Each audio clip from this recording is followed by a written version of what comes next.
Extreme radio for extreme times.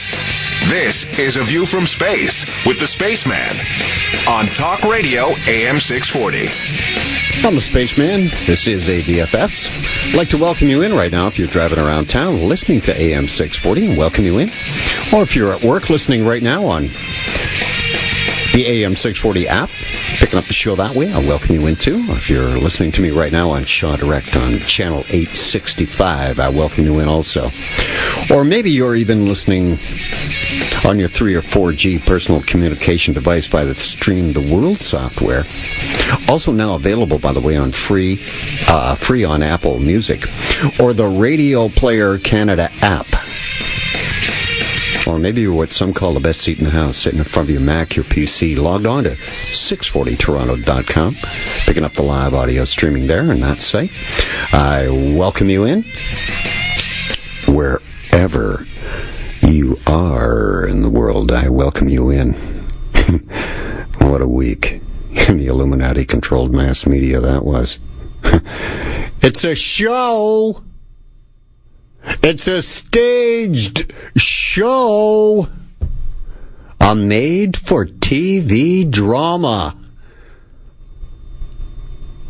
It's even better. Much better than any heavyweight boxing championship tee-up you'll ever see or saw. It beats the hell out of the Mayweather versus McGregor fight coming up the end of this month by eons. In this epic battle of the heavyweights, the two participants. In the blue corner, wearing blue trunks, weighing in at 285 pounds, a man who became a god leader through a powerful bloodline whose diabolically deranged mind, the megalomaniacal personality supposedly threatening the world with nuclear war, the control freak, Kim Jong-un. His opponent, in the red corner, wearing red trunks, weighing in at 236 pounds. Well, it's the Illuminati-controlled, egotistical, bombastic, rude, abrasive, sarcastic braggart who's a billionaire real estate magnate and has his hand on the nuclear button. And the undisputed reigning nuclear champion of the world, Donald J. Trump.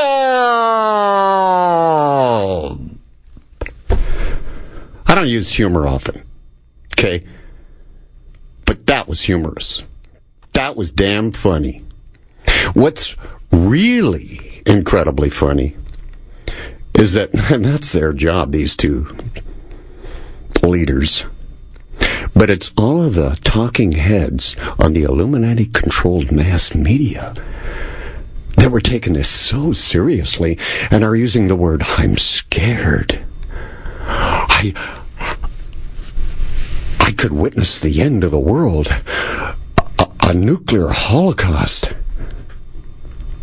Do you think for one moment, one single second, that the powers that be are going to allow two men to control the destiny of the world? One elected, one born to be the leader. Do you think for a moment the people that surround these people are just allowing them to do whatever they want?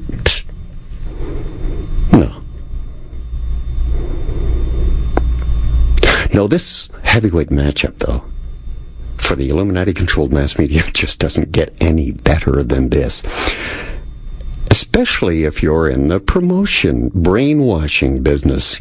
And the elites are promoting their own agenda and getting it done through the use of fear the greatest controlling factor in any human being. Surely you're not believing this carnival that's been portrayed all of this week. And it's only peaking this week. The timing's perfect because it's time to. I'll reveal why I think that way right after the break on Talk Radio AM 640. I'm the Spaceman. This is AVFS. And I'm just getting... I'm the guy to call us Spaceman. It's Talk Radio AM 640. I communicate by email, spaceman at 640toronto.com. The other one is space at 640toronto.com. Thanks for the one that you've sent. Yes, they, as I always say, start coming in way before the show even begins, especially in these times. Ooh, the epic battle of the heavyweights is underway. Yes, Donald J. Trump versus Kim Jong-un. As I said, doesn't get any better than this. If you're in the promotional brainwashing business, as the Illuminati are, promoting their own agenda and getting it done through, again, I say, the use of fear. You need to know that because they're just trying to scare you. That's why all the talking heads on the Illuminati-controlled mass media all of this week have been espousing just that. Yes, this carnival that's been going on all of this week is peaking this week at this time because it's been timed, scheduled to manifest itself with the total eclipse of the sun happening in mid-August. August 21st, to be exact, just 9 days away. Wasn't it Kim Jong-un that specified that he would launch 4 missiles, the number of foundation there, in the vicinity of Guam, about 15 or 20 miles to either side, near the middle of August? Didn't he say Guam's area, not Guam? That's what is implied. And he even said he would miss by a few miles. Now, isn't the middle of August exactly around this time of the eclipse?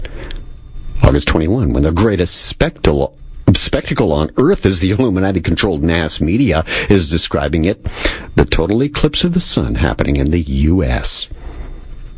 Mid-August.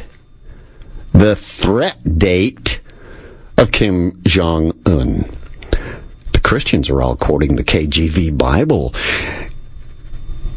And the quote is describing the last days about the sun in Revelation 6, verse 12, where it states, "The full moon turned as red as blood." We just had a full moon this past week. It's waning now. The sun will be turned into darkness and the moon into blood before the great and awesome day of the Lord comes. The 6th seal describes the end of the world, the transition of the saints. Oh, yes. This latest Illuminati scarism has biblical connotations. Now, this fake nuclear confrontation has been building for a while now. For a really long time, actually. Since the ceasefire in the Korean War, which was signed in July 27th, 1953. It's not a peace deal at all, but only a ceasefire, meaning the Korean War never ended. Repeat, the Korean War is not over. There's just a ceasefire that's been declared in 1953. So all of this year, in 2017, for this build-up, North Korea has supposedly test-fired altogether, how many missiles do you think? This year, 2017, there have been 12 missile tests.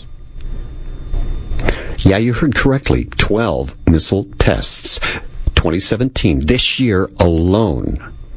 You talk about doubling down on missile testing, really building up the fear every few days. One on February 11th, start the year, March 6th, 3 in April, one on the 4th, one on the 15th, another on the 28th. Then May of this year, another 3.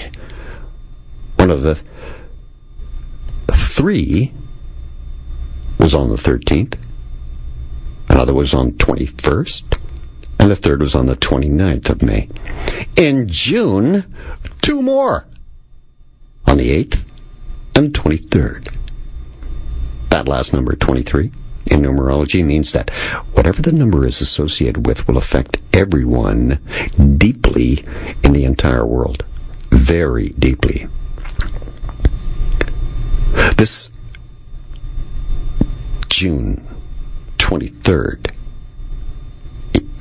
launch. That was the launch that some proclaimed that North Korea had a miniaturized nuclear warhead that'll fit into the nose of an intercontinental ballistic missile that's capable of hitting Hawaii or Alaska or even the West Coast in the U.S. All just in time for the total eclipse of the sun over America. The timing is just, well, perfection for the sun worshiper, isn't it? Remember the words of Julius Robert Oppenheimer, the father of the nuclear bomb? Oppenheimer later recalled that while witnessing the first ever detonation and explosion of the first nuclear bomb, he thought of a verse from the Bhagavad Gita. That's a 700-verse Hindu scripture in Sanskrit. That's part of the Hindu epic Mahabharata. It's the concept of Dharma. It's all about karma, yogic ideals. Dharma, you see, is the key concept with multiple meanings in the Indian religions of Hinduism, Buddhism, Sikhism, and Jainism. All sun-worshipping religions. When Julius Robert Oppenheimer witnessed that incredible power unleashed in the nuclear device, he said, if the radiance of 1,000 suns were to burst at once into the sky, that would be like the splendor of the Mighty One, meaning the sun, God itself. Years later, he'd explained that another verse also popped into his head at that time, namely the famous verse which is translated as, I am become death, the destroyer of worlds. So here's the timeline on this propaganda programming fake news story of a nuclear confrontation in the middle of August. As I've stated, it all started in 1953 with the so-called ceasefire of the Korean War. South Korea, North Korea, parted on the 38th parallel. Yes, and 11, the number of destruction. South Korea was invested by the West heavily, built up to be a manufacturing powerhouse, and the North, first set up by the Russians, and then power handed over to the Chinese, it became basically a prison state for the people that lived there, and the bloodline of the Kims took control. Now, fast forward to the top of this week. Members of Donald Trump's administration have been repeatedly signaling that they might be willing to use military force against North Korea, even if it inflicted on the Korean Peninsula the worst human catastrophe in living memory, even if it meant preventing Kim Jong-un from acquiring the capability to strike the United States with a nuclear weapon, it would be desirable. But on Tuesday, the President of the United States himself did something different. He threatened to inflict the worst human catastrophe in living memory if North Korea were to so much as threaten the U.S. Period. Trump's quoted as saying, of course you've heard them all, North Korea best not make any more threats to the United States. Trump told the Illuminati-controlled mass media on August 8th.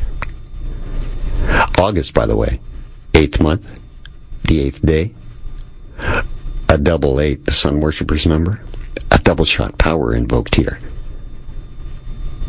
And on that date, here's what Trump told the Illuminati-controlled mass media, again, assembled for him at his New Jersey golf club while on vacation.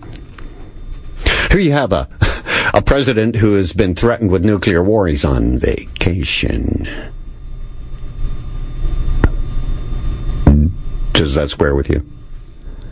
He said, they will be met with fire, fury, and frankly, power, the likes of which this world has never seen before. Trump made that statement on the same day that reports supposedly emerge of a United States intelligence assessment suggesting that North Korea has produced a nuclear warhead small enough to be placed into the head of a missile just days after North Korea tested its second intercontinental ballistic missile.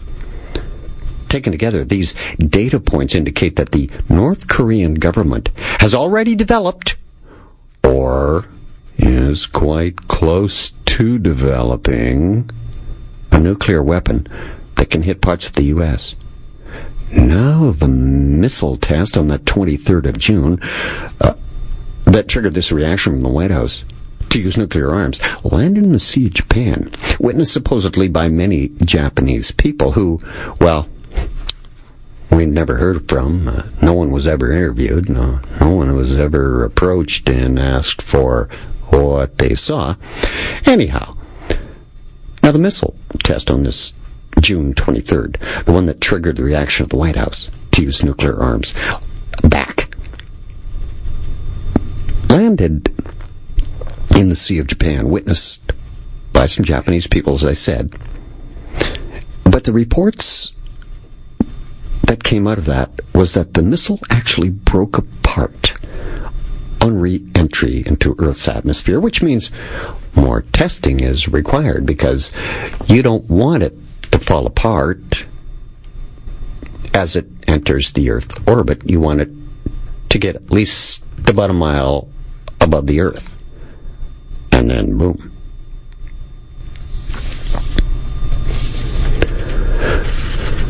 So, after the August 8th remarks of Trump, kicking off the whole firestorm, excuse my words there, by Trump the very next day, Thursday the 9th, after Trump said Kim Jong-un best not threaten anybody in America or even any ally of America or he'll blah, blah, blah.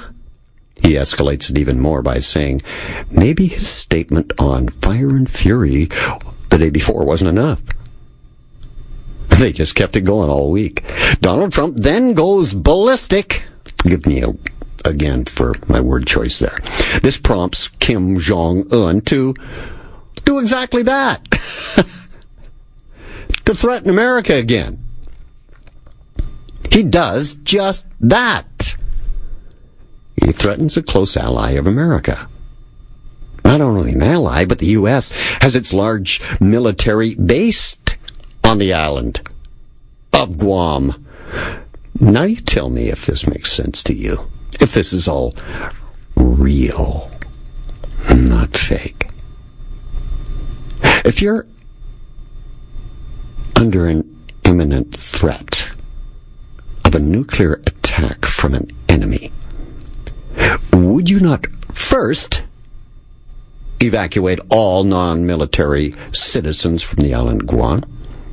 Not only that, but wouldn't you at least raise the threat level to maximum?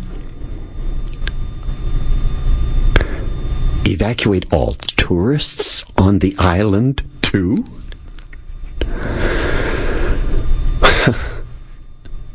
They didn't do any of that.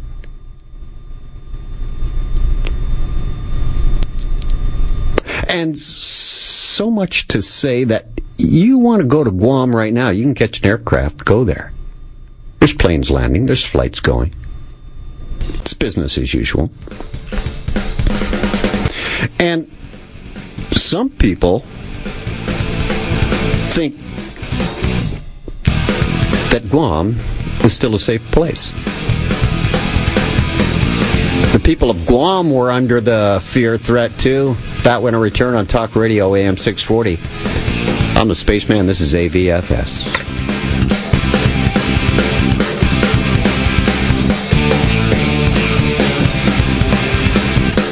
I would have got to call a Spaceman. It's Talk Radio AM 640. I communicate only two ways. One way is through this radio station. The other one is through email. Two locations, two addresses. Spaceman at 640toronto.com's one, and space at 640toronto.com's the other. Let me call her PJ. Says, hey, Spaceman, funny intro, best seat in the house. Your fan from Nova Scotia, just checking in. Here's another one from JL. I'd have to slightly disagree with your interpretation of this situation in the opening segment. This is more like the one of those episodes of the show Big Brother than a heavyweight fight. To each his own. But he shares the same sentiment, of course. So, Guam. You know how they're actually welcoming people? If you check them out on a website or if you fly in at the airport, welcome to Ground Zero. You're kidding me. You're kidding me.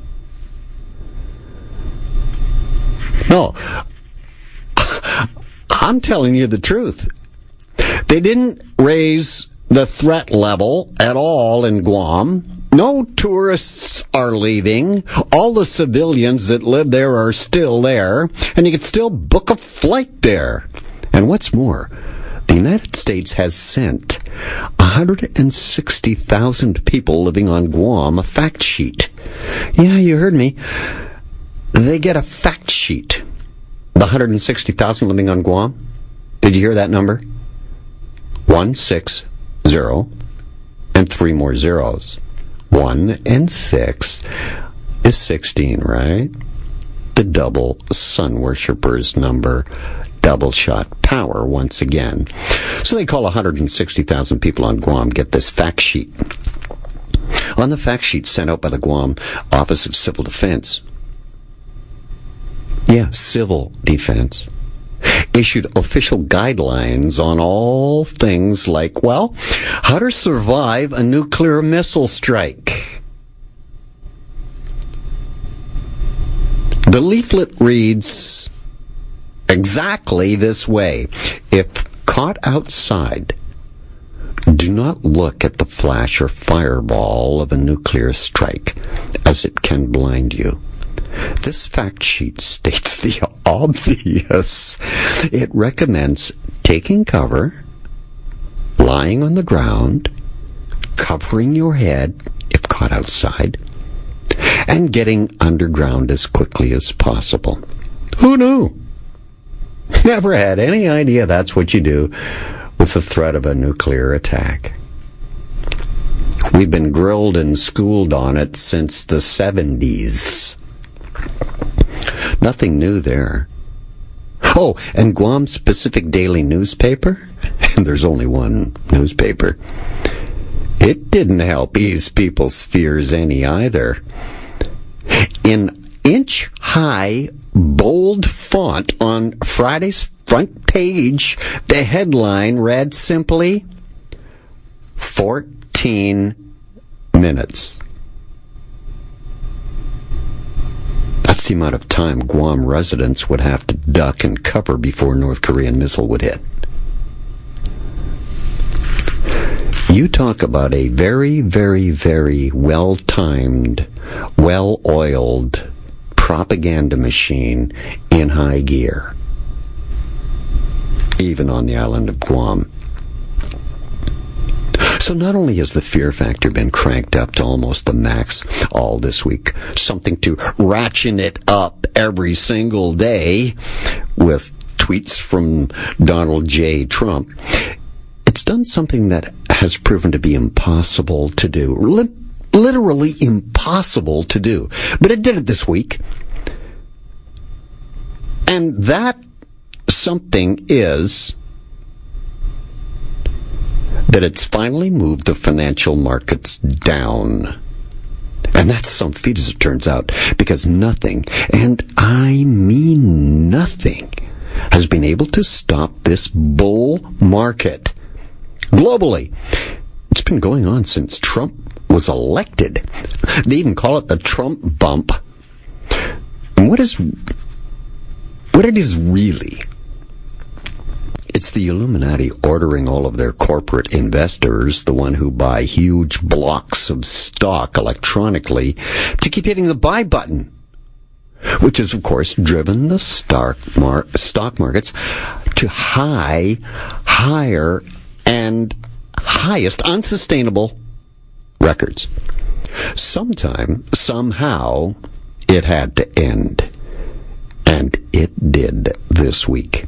It ended on Thursday, the day Trump doubles down on his threat to North Korea. On that day, after 9, Satan's favorite number, 9 straight consecutive weeks of setting new records in the Dow, Thursday it lost 204 points.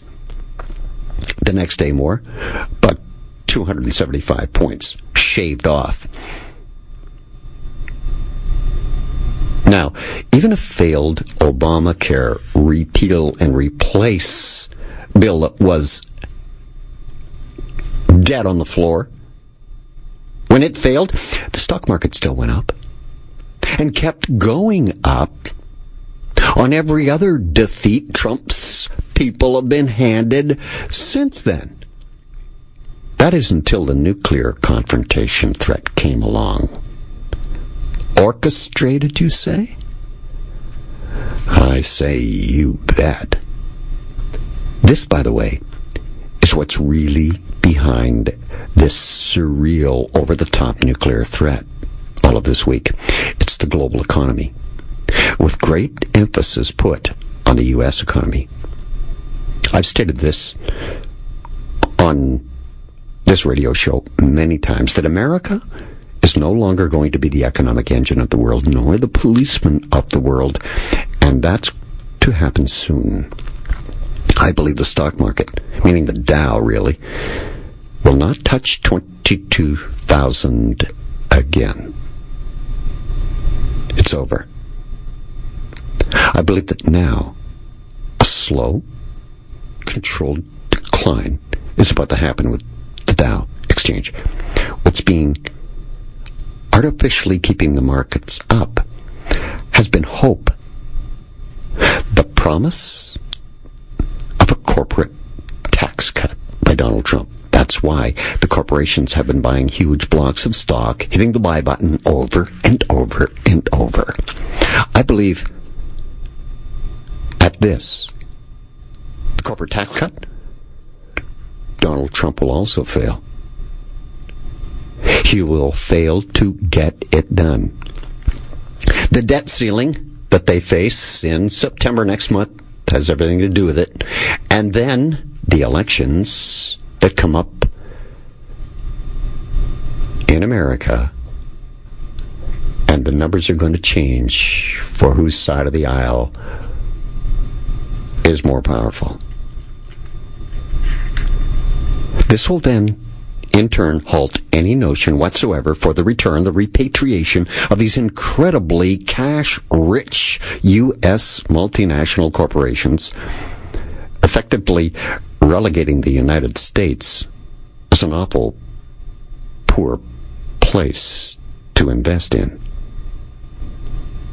The opposite, I know, of what Trump's been promising to make America great again. You see, the politicians always do the opposite of what they say.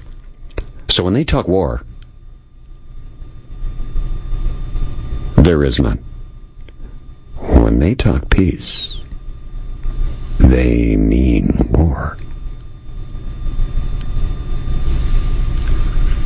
Happened at the Second World War start. Same thing. Oh, we've struck a deal with the Nazis. Boom. It's the mirror image. Just like in the spirit world. As in the occult, as it is above, so it is below. The movers and the shakers of this world, our overlords, are motivated to perform their actions on earth according to the movements of the stars. The stars hold our future for them. And they control a lot of things on this earth. Many North Koreans believe Kim Il-sung is in fact an almighty God who created the world in 7 days as a divine spirit millions of years ago and came to earth as a human in 1912 as a messianic figure. And in 1935, Kim took the name Kim Il-sung, meaning Kim become the sun.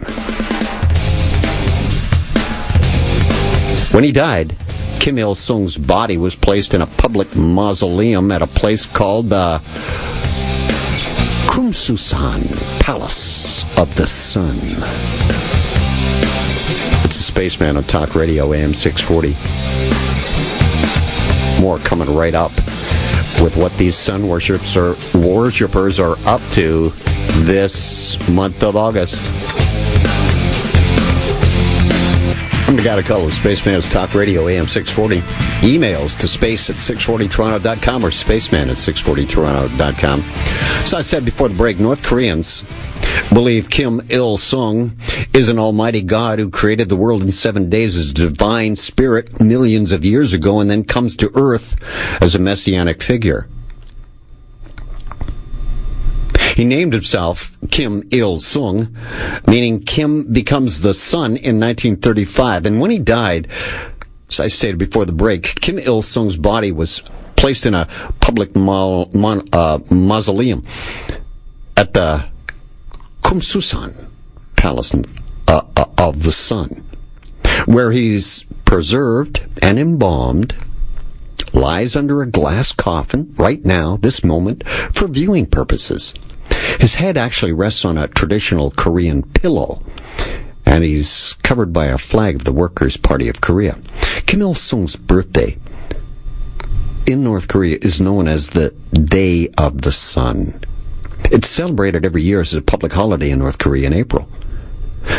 Kim Il-sung was the very first leader of North Korea at the very beginning of its establishment in 1948. When Kim Il-sung died, his son Kim Jong-il took over as supreme leader. Soviet records actually show that Kim Jong-il, the son of Kim Il-sung, was actually born in Russia. He was born in the Russian village of Vyatskoy, near Khabarovsk, in 1941, where his father, Kim Il-sung, commanded the 1st Battalion of the Soviet 88th Brigade. Sun worshippers number there again, did you pick it up? 88. Double shot power once again.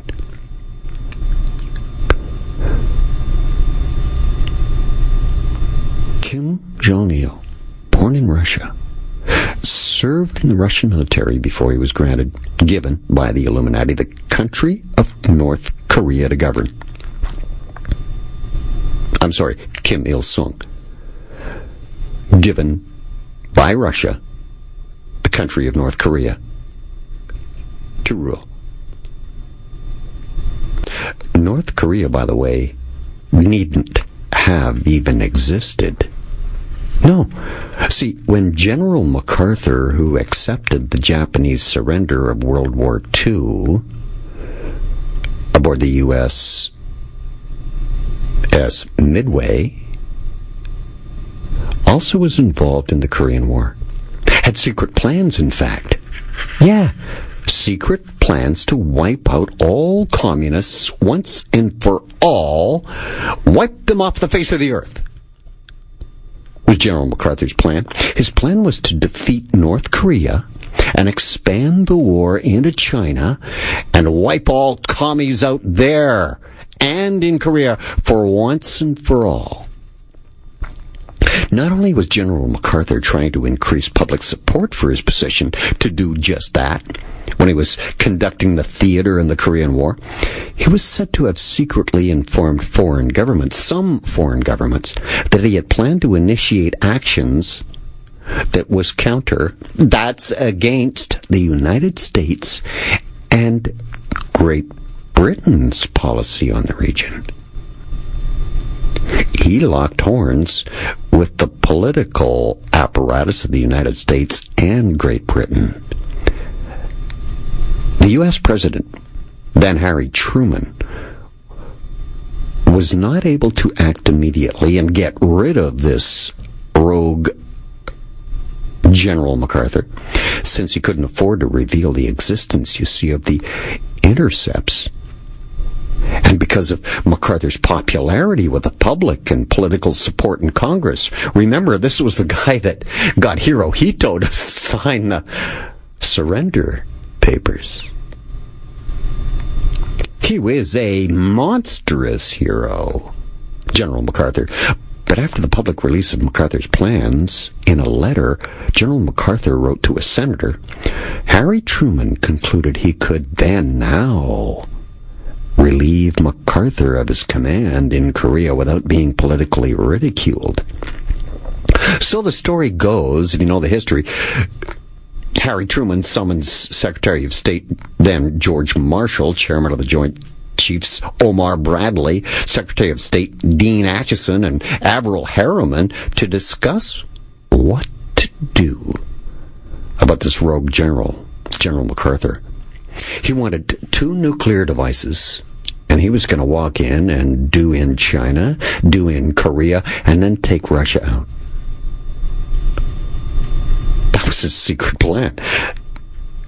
And it was a pretty good one. If you don't want communists around, they're gone. At that point, they could easily have been beaten. They agreed together, these men, Secretary of Defense, Joint Chiefs of Staff, Secretary of State, they all agreed that MacArthur should be relieved of his command. Although they felt his idea was correct from a purely military point of view. They were aware that there were other important political decisions as well. And you know what I mean by that. The Illuminati wanted North Korea for later. They needed North Korea to stay a rogue state to be able to use it as it's being used on you and I today. Now, this minute, 2017. So Harry Truman, Secretary of State Acheson, agreed that MacArthur was insubordinate, but the Joint Chiefs of Staff and Generals avoided any such suggestion of MacArthur being insubordinate. Why? Because the generals thought getting rid of communism isn't such a bad idea. As a matter of fact, it's kind of a really good idea. And then was, in fact, the time to do it. But if they did, the Illuminati wouldn't have a Russian-American Cold War. There wouldn't have been any race to the moon, pitting one system against another with that lofty goal. Oh, and so many other things. Anti-West things. Pitting system versus system, communism versus democracy to create fear of an enemy they would have not been possible. So North Korea had to stay intact as it was at the 38th parallel. So the Illuminati get their way. Harry Truman calls MacArthur back to Washington and fires him on the spot. MacArthur never returned. Truman said, "I fired him because he wouldn't respect the authority of the president. I didn't fire him because he was a dumb son of a bitch, although he was. But that's not against the law for generals. If it was, half to three-quarters of them would be in jail." Just as an aside here, Donald Trump has appointed more generals in his cabinet than any other president since World War II. So the firing of the famous and very popular General MacArthur by the unpopular President Harry Truman for communicating with Congress led to a constitutional crisis in the United States then, and a storm of public controversy. You follow the history of this. Polls showed that the majority of the public disapproved of the decision for Harry Truman to fire MacArthur. After all, I'll bring it up again. He was the guy who got Hirohito on the deck of the USS Midway to sign the surrender papers. By February 1952, almost 9 months later, Truman's approval rating plummeted to a meager 22% after he fired MacArthur. And as of 2017, today, that remains the lowest poll approval rating recorded by any serving president. Yeah, even Donald Trump. As the increasingly unpopular war in Korea dragged on, Truman's administration was beset with a series of corruption scandals. He even decided not to run for the re-election. Beginning on May 3rd, 1951, a joint Senate committee chaired by the Democratic Richard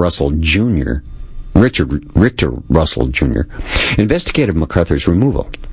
It came up with this conclusion, that the removal of General MacArthur was within constitutional powers of the president, but the circumstances were a shock to national pride. By the way, President Trump's approval is slightly better than 22%. It's increased from 35, his all-time low so far, to 45 in recent days and hours. That was following him suggesting U.S. military action against North Korea. It went way up. It went up 10 points. Now this latest North Korean leader, Kim Jong-un, the son of Kim Jong-il, the one born in Russia, is the third and youngest son of Kim Jong-il. He was promoted to 4-star general in September of 2010, a day ahead of a rare Workers' Party of Korea conference in Pyongyang. It was the first time North Korean media had even mentioned him by name, and came despite his having no previous military experience. And he's 4-star general. He is now effectively the next in line to the totalitarian regime. Despite the promotion, no further details include verifiable portraits of Kim Jong-un having been released. Nonetheless, he's been named vice chairman of the Central Military Commission, appointed to the Central Committee of the Workers' Party, and the move made him a favorite to become the successor to his father, Kim Jong-il. And finally, Kim Jong-un, educated in Switzerland. It was reported that he attended the English Language International School of Bern in Switzerland, by the way, until 1998, under a fake name. Although this is disputed by the secretive regime in North Korea. He would never admit having anything to do with the West. Oh, well, that just would wreck the image, wouldn't it? Kim Jong-un enjoys shooting hoops, as we all know. Basketball. He likes skiing, too. Huge fan of Michael Jordan and Jean-Claude Van Damme. And Kim Jong-un's birthday? The date is not known for sure.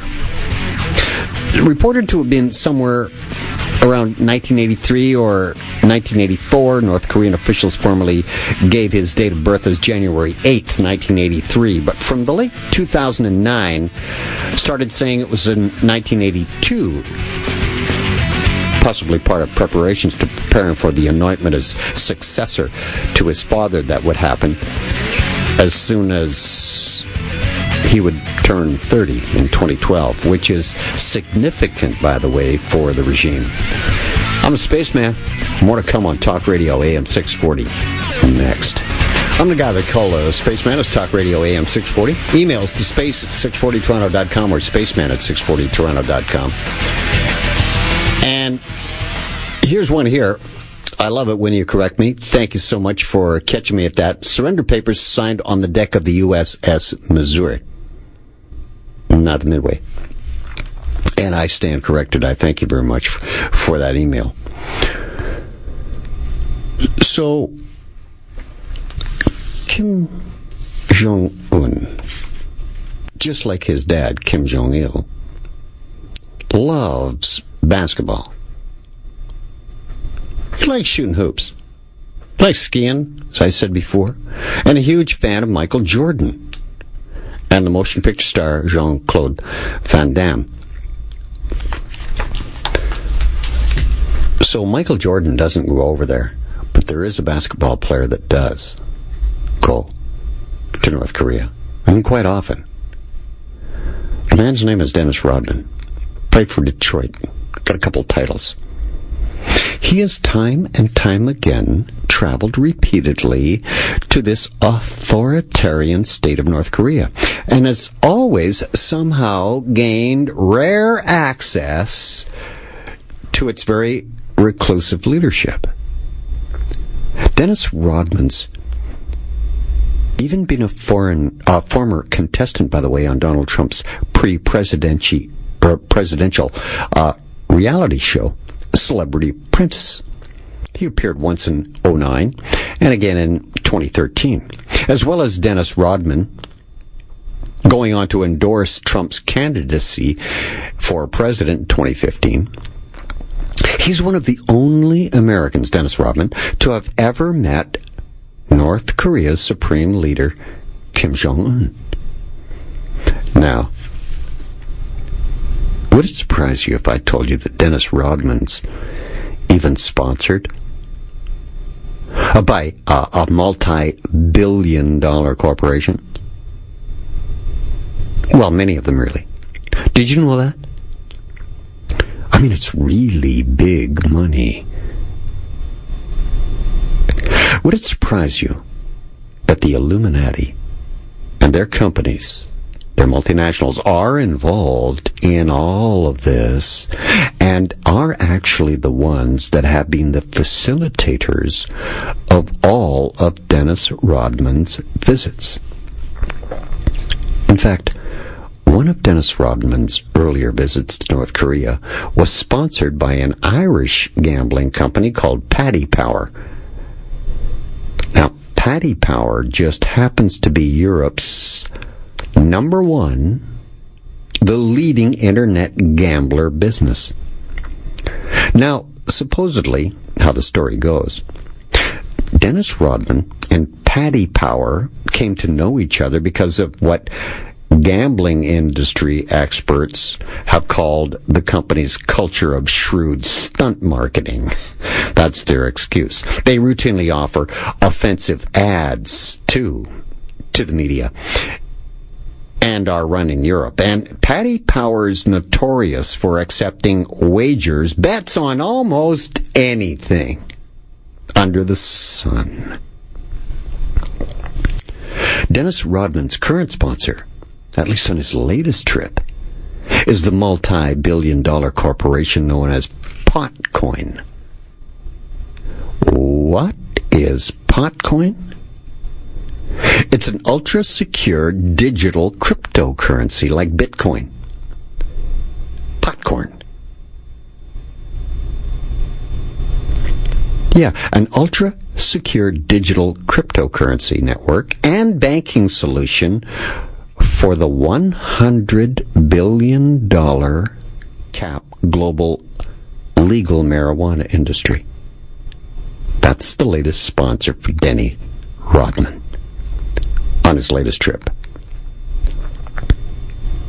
Now, there's a lot of people walking around to believe that Dennis Rodman was simply invited to visit North Korea by Kim Jong-un because of the North Korean leader's love for the game of basketball. And that Dennis Rodman has been going over there simply to teach North Koreans how to play the game. In one of his many visits, Dennis Rodman was a man that was even filmed leading a sing-along of happy birthday to the North Korean leader. A man he often calls a friend, and a very good guy. Funny, isn't it? The whole world is told he's a brutal dictator, a megalomaniac control freak, which is the exact opposite view as Dennis Rodman has. You see, it's the elite's way of controlling both sides. Rodman, you see, has been and still is the liaison between the warring factions.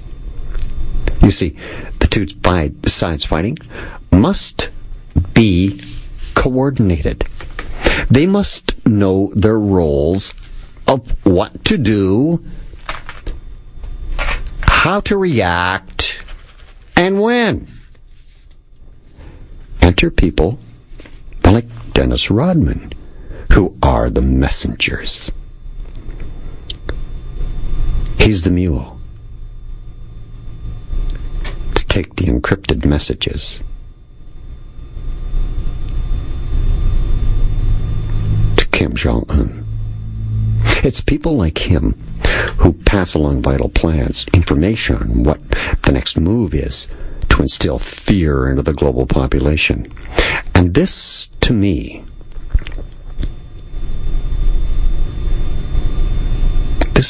must be nuclear, because nuclear war will affect the whole world. That's global. Because the Illuminati are after only things that affect the globe, because they're into global control.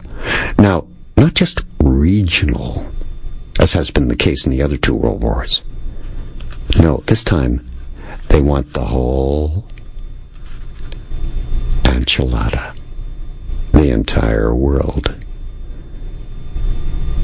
Get rid of currencies, put an electronic funds transfer system, knock down all the borders,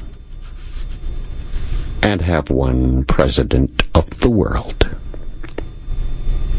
Now, Kim Jong-un's passion for basketball, by the way, we're supposedly told is come from his father, Kim Jong-il. But in reality, it's just an excuse to legitimize Dennis Rodman's visits, who's a retired basketball player, as I said, to be the liaison between the two nuclear combatants to create the fear. Pass the messages along. The Illuminati, again, playing both sides, controlling Rodman and Kim Jong-un. You see, the job given to North Korea, ever since the end of the Korean War, which has never ended, as I said earlier in the show, the North was left to the communists and the South was given over to the West, and the multinational corps went in and set up shop, leaving the North to become the antagonist once again a little further down the road, which is where we are today. Space, ABFS, Talk Radio AM 640. I've got more when I return.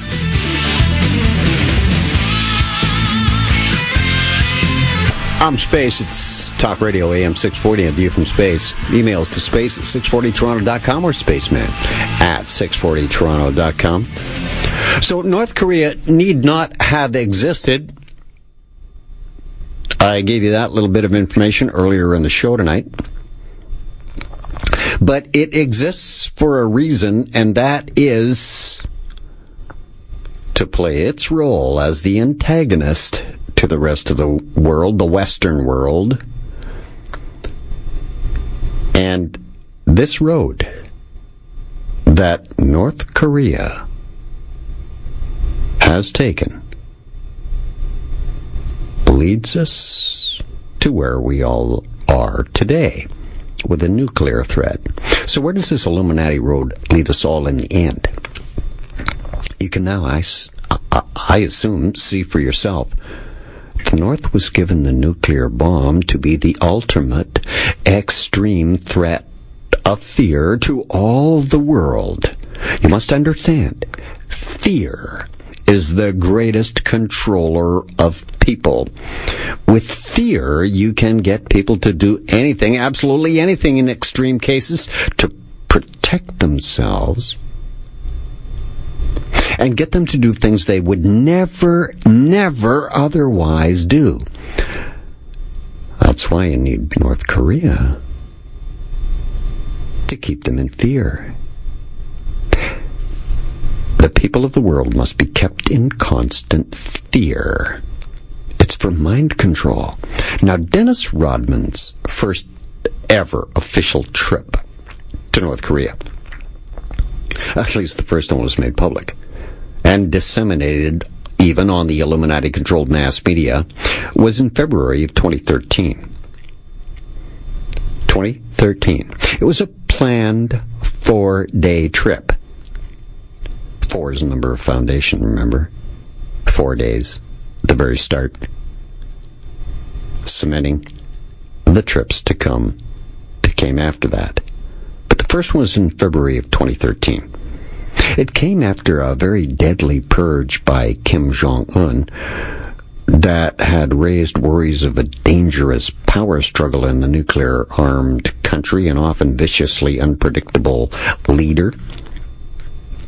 I believe he offed his uncle was the story around the time Dennis Rodman made that trip. How does the U.S. government view these visits of Dennis Rodman to North Korea even today? Well, here's what they said on the latest trip. The State Department, and I'll tell you about the latest trip. Do you remember when it was? The State Department spokesperson on his last trip said that he was not representing the United States government at all, and that they haven't had contact with him at all about his trip. And when asked if the United States supported or opposed Rodman's plans, the State Department said, "We have a travel warning in place for North Korea for U.S. citizens.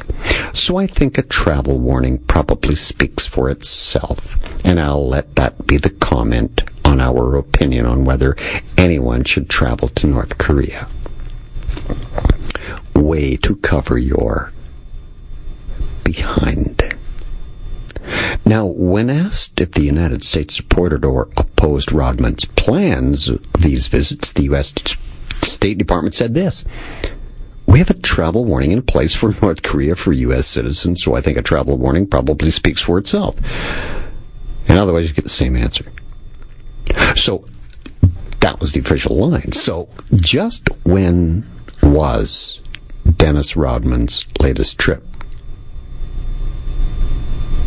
To see his buddy Kim Jong-un, prompting this response from the U.S. State Department that I just told you about. Well, his latest trip was this year. Can you remember when? Remember, this year, there have been 22 missile launches, tests, this year, 2017.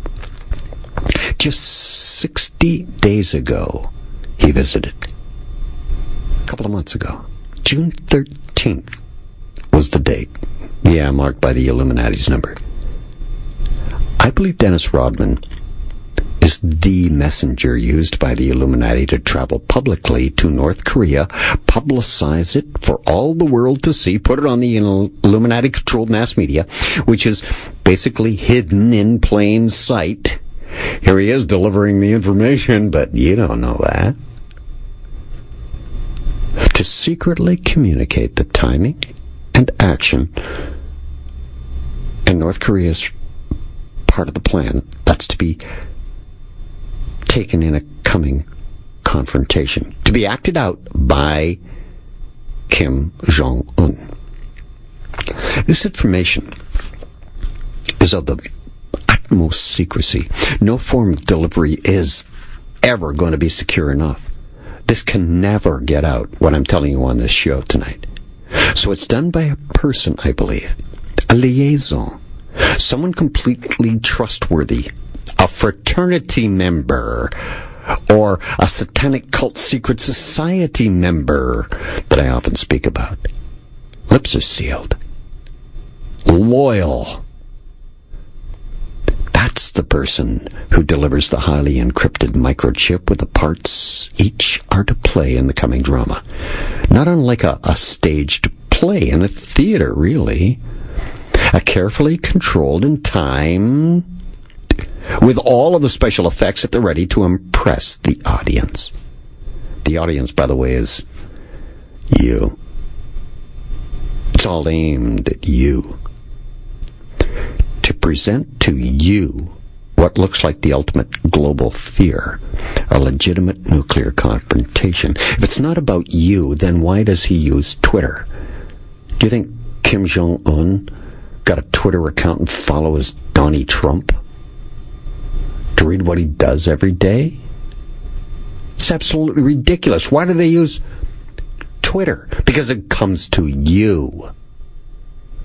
If it's real, they're on the phone. Get the guy on the phone. I want to talk to him. Here's what we want to say to him. You tell him this. Get him on the phone. Get him on the phone. I want to tell him to his own face. No. It goes on Twitter. There's no envoy that goes over and delivers the message. It goes on Twitter. Because you're the one that they really want to attack. So Dennis Rodman delivers the script, if you like, just 60 days ago on this carnival that's been going on all this week. He was last there in June of this year. No details ever emerged of what he had planned to do there, but Rodman's visit, if you'll remember, coincided with the surprise release of one man, an American citizen, college student, named Otto Warmbier. Remember? He was the college kid who had been held prisoner in North Korea for more than a year. Warmbier was, get this, 23 years old. You know what that number means. Affects everyone very deeply that it's connected to in the world. He was sentenced to a 15-year prison term for trying to steal a propaganda poster in January of last year. If you'll recall the story, a couple of months after his imprisonment, the college kid Warmbier suffers severe neurological injuries from an unknown cause. North Korean authorities say Warmbier's coma was a result of botulism and a sleeping pill. Although U.S. doctors, once they got the body back, found no evidence of botulism, and the type of damage found in his brain is not consistent with botulism. The United States made diplomatic efforts to try and get Warmbier released. And Warmbier was freed last month, June. He was in a coma. After nearly 18 months of captivity, he was repatriated to the United States, arriving in Cincinnati, Ohio, June 13th. And he was taken to University of Cincinnati Medical Center for immediate evaluation and treatment, Warmbier dies without ever regaining consciousness on June 19th. That's just 6 days after he arrived in Cincy. Some blamed North Korea for his death. They say he was murdered by them. Warmbier, by the way, was just one of 16 other U.S. citizens who have been detained by North Korea since 1996, including 3 Americans who are still in North Korean custody. Pawns is what they are, ready to be used, just like Warmbier. Now, if you're not aware, a Canadian preacher, former Korean citizen, born in Seoul, Korea, by the way, in 1955, Pastor Lim, has just been released this week and is home here in Canada, here now, today, in the city that this show emanates from on Talk Radio AM 640. Amid the loud beating of the nuclear war drums this past week, a Canadian preacher freed and sent to Canada. Not born here, born in Seoul, 55. That was 2 years after North Korea was formed. Now,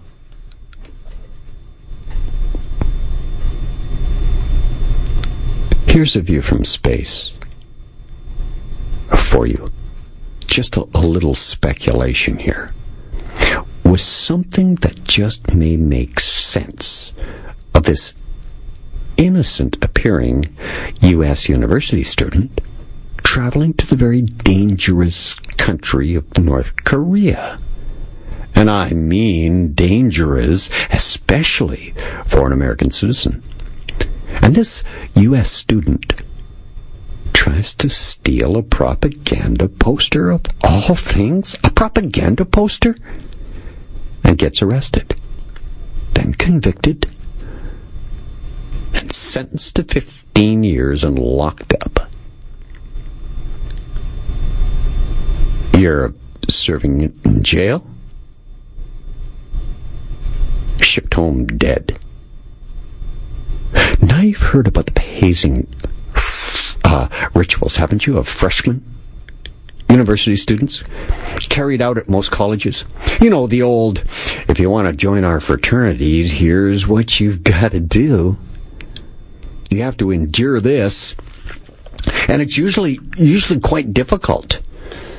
And I'm sure it's very difficult for the very high, powerful fraternities. And I've spoken about fraternities in America quite often. And some of the hazing is outright dangerous. Well, not long ago, 4 people attending a New York college were found guilty of the hazing death of college freshman Chung Michael Deng, who was 18 at the time. Died of a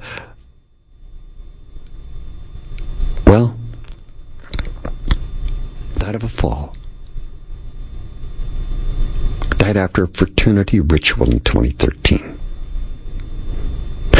There's been almost countless examples I could cite through the years that have happened, but the latest one is the 19-year-old Penn State student. Have you heard about him, who died after a fraternity hazing ritual? This is serious stuff. This may have a connection with Otto Warmbier, the now deceased U.S. college student who was imprisoned in North Korea. More on that when I return on Talk Radio AM 640. I'm Space. It's AVFS. That's all it is.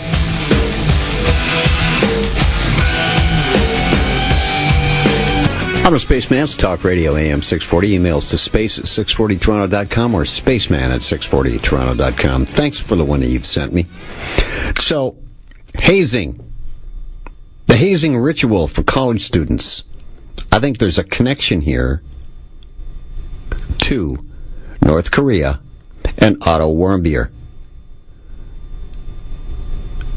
The young man that went over to North Korea was arrested stealing a propaganda poster. Got arrested, convicted to 15 years and locked up. Served a year, went into a coma, died.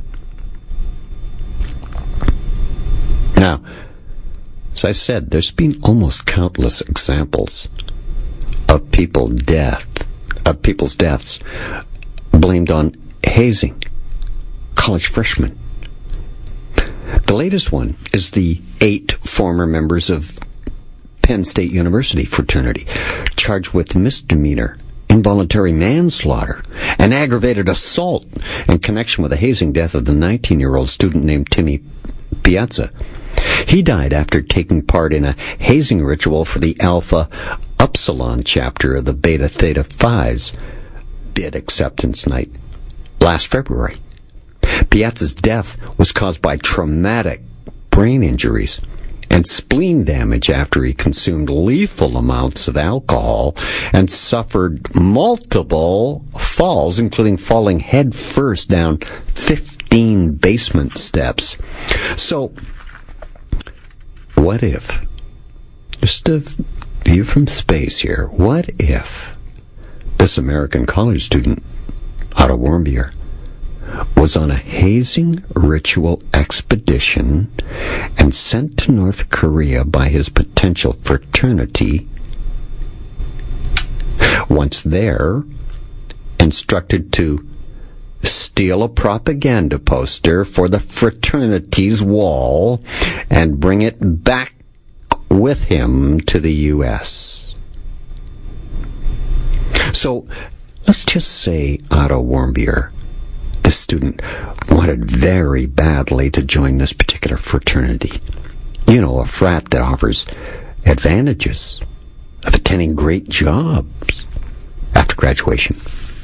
Even offering a student, say, a position of power later on.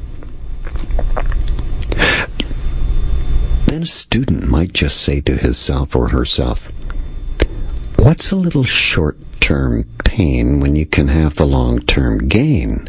So the student decides to perform the hazing ritual, to go to North Korea in this case to get the coveted item for the frat. Unbeknownst to him, he's used by that fraternity, actually sent there to become a blood sacrifice to foment the hatred between North Korea and the United States, to stir it up, to have a headline going, North Korea's got a U.S. citizen and killed him. You see, if two nations are to be adversaries on the world stage, they must have a reason to hate one another. Withholding each other's citizens is one way of really building up the propaganda, and fast. It ratchets up quick, especially when the Illuminati-controlled mass media gets onto it. Fraternities are gateways, I believe, to the elite's choke grip on power. Fraternities can be very secretive. They can be used as secretive communication links, too, between two warring factions. They include ultra-loyal people who are ready and willing to do anything for the organization. Fraternities house the bastion of people who champion the elite's causes. The elites belong to fraternities, each and every single one of them. Now, I put it to you this way, that the Illuminati do nothing new. They simply repeat what they've always done. This has also always been done. The liaison, the messenger between the superpowers at battle. Marlene Dietrich comes to mind.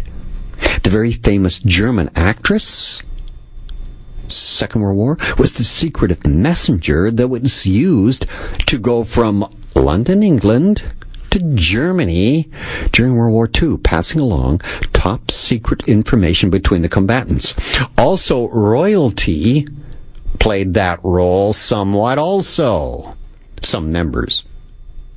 The Illuminati never get into a fight unless they control both sides. You know why? It's the only way to control the outcome. They know who's going to win. The deck is stacked.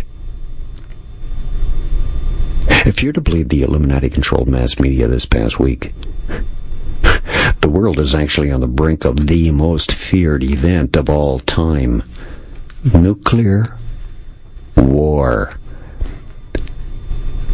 Never, since the foundation of this world, has man ever had this unique ability, this omnipotent power called nuclear fission. Man, we're told, now has the capability to destroy the whole entire world 10 times over, to make the earth uninhabitable for any living creature for thousands of years. The weapon, of course, used to accomplish that diabolical weapon is the nuclear bomb, capable of the almost total annihilation of an entire city with one device, if it's a small one even. And that has already, as the Illuminati do nothing new, has already been shown you.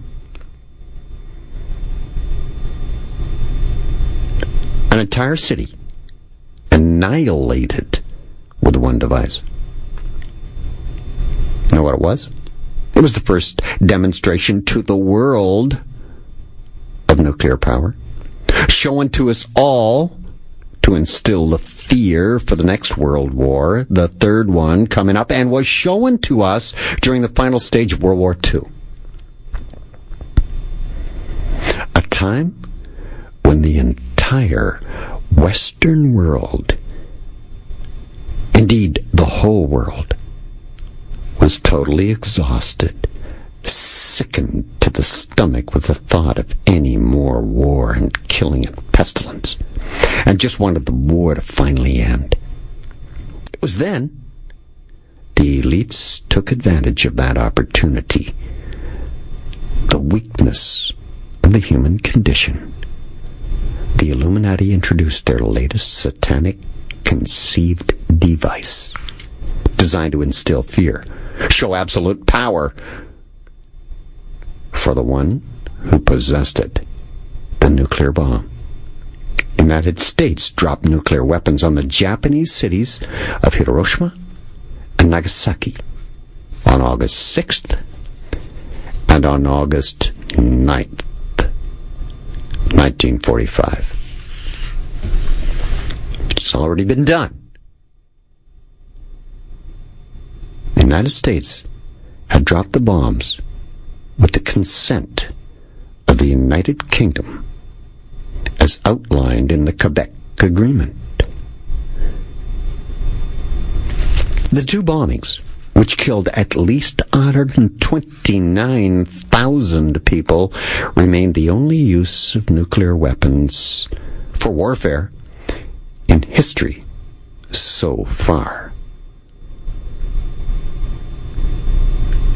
The United States dropped the bombs with the consent of the United Kingdom as outlined in the Quebec Agreement. Now, what was the Quebec Agreement, you say? You've never heard of it? Let me help you with it. The British government was the first nation to realize that such an agreement was needed. So, on their own, they established beyond question that with their knowledge of the science of atomic energy and nuclear weaponry as both feasible and practicable, but By late 1941, the British also realized that within the time frame and scale of the Second World War, the development of a useful nuclear weapon was completely beyond the manpower and material capability of both their country, Britain, and the British Empire. Only the United States, and you know how the United States talks about that special relationship they have with Britain. Well, that's because the United States is British puppet. They possessed the broad technology base in science and engineering in America, had the skilled and semi-skilled manpower, too, and had the industrial infrastructure which could develop and produce a nuclear bomb that would work. For that reason, Churchill's scientific and war mobilization advisors, the Illuminati, told him to set up the British-American atomic bomb project. In July 1943, in London, American officials and the British drafted the Quebec Agreement. More when I return on Talk Radio AM 640. I'm the Spaceman. 40. I'm the Spaceman. It's Talk Radio AM 640. Emails to space at 640toronto.com or spaceman at 640toronto.com. You got an opinion, you got a critique of the show, or you just want to say where in the world you're listening to AVFS on Talk Radio AM 640 from, feel free. So, how America got the contract to build the bomb was through the Quebec Agreement. It was set up by the British-American Atomic Bomb Project Group in July of 1943 in London. American officials and the British draft the Quebec Agreement. Now, after the signing, the United Kingdom hands over all of its research material on nuclear fission to the U.S. The British Atomic Research Commission had the missing piece, you see. The Americans were missing to build a bomb, and that information was handed over to the Americans, which became what's now known as the Manhattan Project. It was then a large team of British, Canadian scientists who moved to the United States. Canada, of course, being a Commonwealth country. So the Quebec Agreement was actually the formal agreement by which the U.S. and the U.K. agreed to share their information on how to build a bomb. To bring this, what they called tube alloys project, or the plan to build a nuclear bomb at the earliest moment. They needed it right away. Tube alloys, by the way, was the British code name for the nuclear bomb building project. The agreement was between the United Kingdom and the United States, signed by Winston Churchill and Franklin Roosevelt, August 19, 1943, a couple of years before the end of the World War, in Quebec City, Quebec, Canada. And that's why it's called the Quebec Agreement. And Louis Slotin, by the way, Winnipegger, was the very first one to actually create nuclear fission. Louis Slotin lost his life because he had the very delicate job of what's known in the atomic industry as tickling the tail of the dragon, which is putting together the two materials to create fission. A very dangerous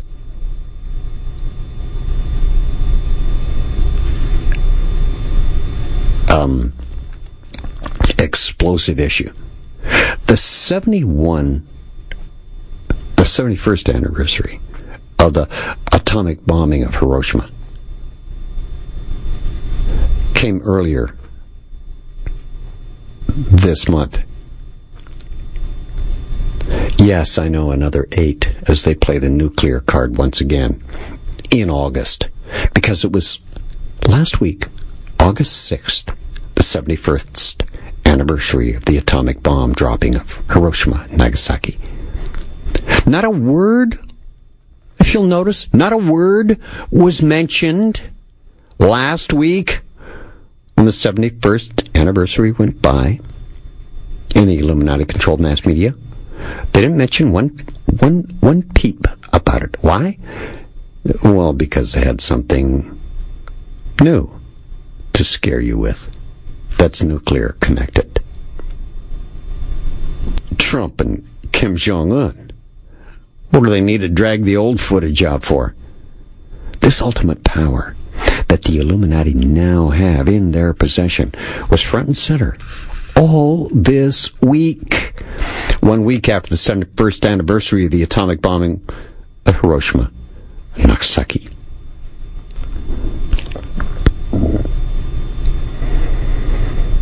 Yes, this ultimate power that they have showcased an event that was meant not to win and end a war, but to shape the contours of a post-World War world.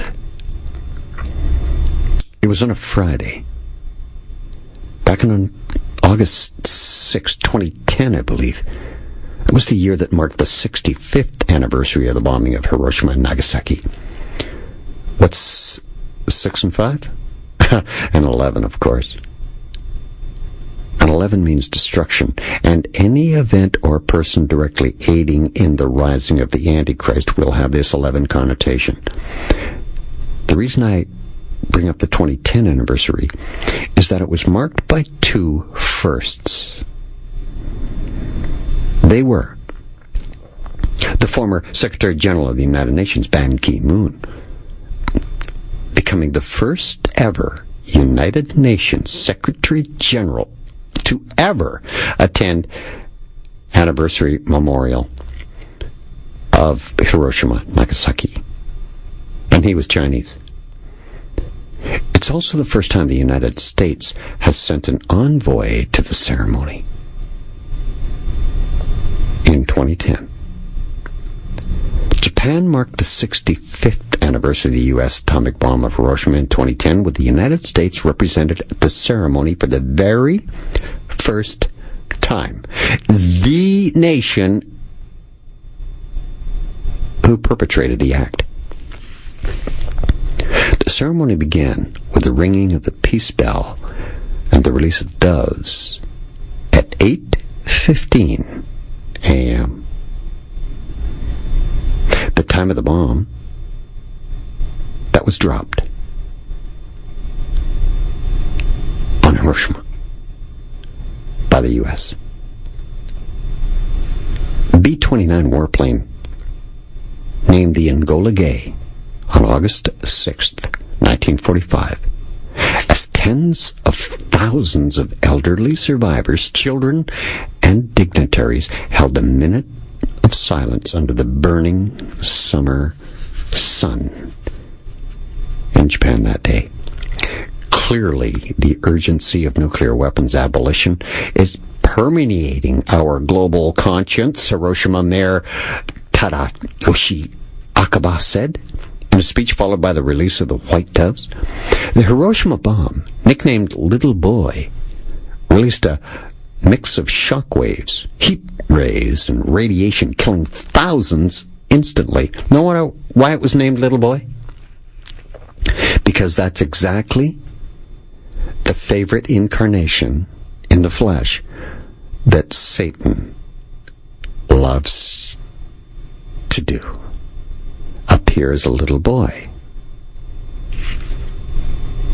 As a matter of fact, the best sacrifice, satanically speaking, in the satanic world is that of a little boy, unblemished.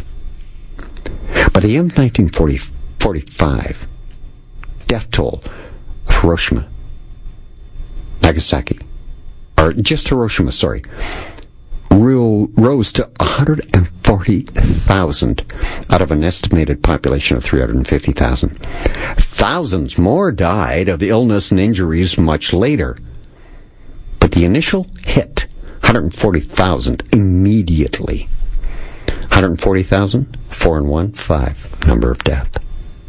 Fortress for the elite. These 3 days that came after the Hiroshima attack, August 9th, 1945, the United States dropped a second nuclear device on the city of Nagasaki, southern Japan. Japan surrendered 6 days later, ending the military aggression that brought it into World War II. The United States was then recently involved in a row with Tokyo over the relocation of the U.S. airbase on the southern Japan island of Okinawa. Sent a representative even to the ceremony for the first time, reflecting President Barack Obama, who was president then, push to rid the world of nuclear weapons. For the sake of future generations. Could you just before I continue, could you imagine Donald Trump going to a nuclear get-together in Hiroshima, Nagasaki, one of the commemoration ceremonies? I can't either. But Obama, who was pushing to rid the world of nuclear weapons, hey,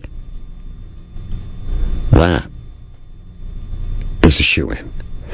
Now, for the sake of future generations, you got to continue to work together to realize a world without nuclear weapons, the U.S. Ambassador John Roos, who was the U.S. Ambassador then, said in a statement.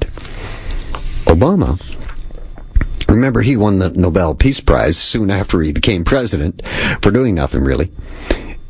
And part of his vision of a nuclear-free world, he signed a strategic arms agreement with Russia in April of that year that commits the former Cold War enemies to cut deployed nuclear warheads by about 30%. But it looked like more trouble for Obama, and that is this may not actually come to pass. So in 2010, the U.S. Senate announced that they were delaying it. It came just a day before Barack Obama's birthday, by the way. On a day Obama celebrated his 49th birthday. It finally entered into force February 5th, 2011. And this enactment of this strategic arms agreement with Russia is supposedly to last until 2021, which is a year into the next president of the United States. 2020 is an election year. So we see new leadership from the most powerful nations. The then UN Secretary General Ban Ki-moon said at the ceremony, the first time a UN leader had ever attended, "We must keep up this momentum," he said, which meant, of course, the taking away of the nuclear weaponry to all. See, the Illuminati are going to do this to all nations. Take away all of the atomic weapons the countries have, except they'll have it. They'll be the only ones with it. Some conservative politicians, wary of giant neighbor China's growing military might, have called for a debate on Japan having its own nuclear weapons, although the average Japanese citizen doesn't want to have anything to do with them. We want nuclear disarmament, and if the United States takes the lead, other countries may follow its steps, is the thought there. It's Spaceman on Talk Radio, AM 640. More right after this.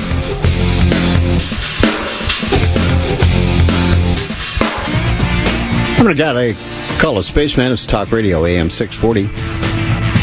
Emails to space at 640toronto.com or spaceman at 640toronto.com. Thanks so much for the one that you've sent. I really appreciate it. I really do. So, the one president America ever had who signed a strategic arms agreement with Russia to limit deployed nuclear warheads by about 30%.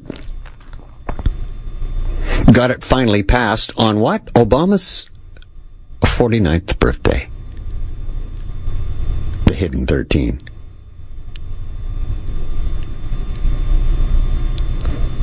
It's expected to last until 2021, the year 2021.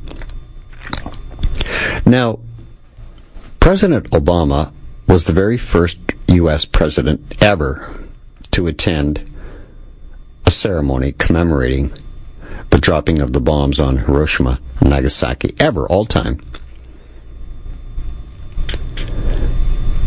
And many people applauded that, and he was the right one to do it, since he was the one who signed the Strategic Arms Agreement, cutting nuclear weaponry down to 30%, the deployed ones.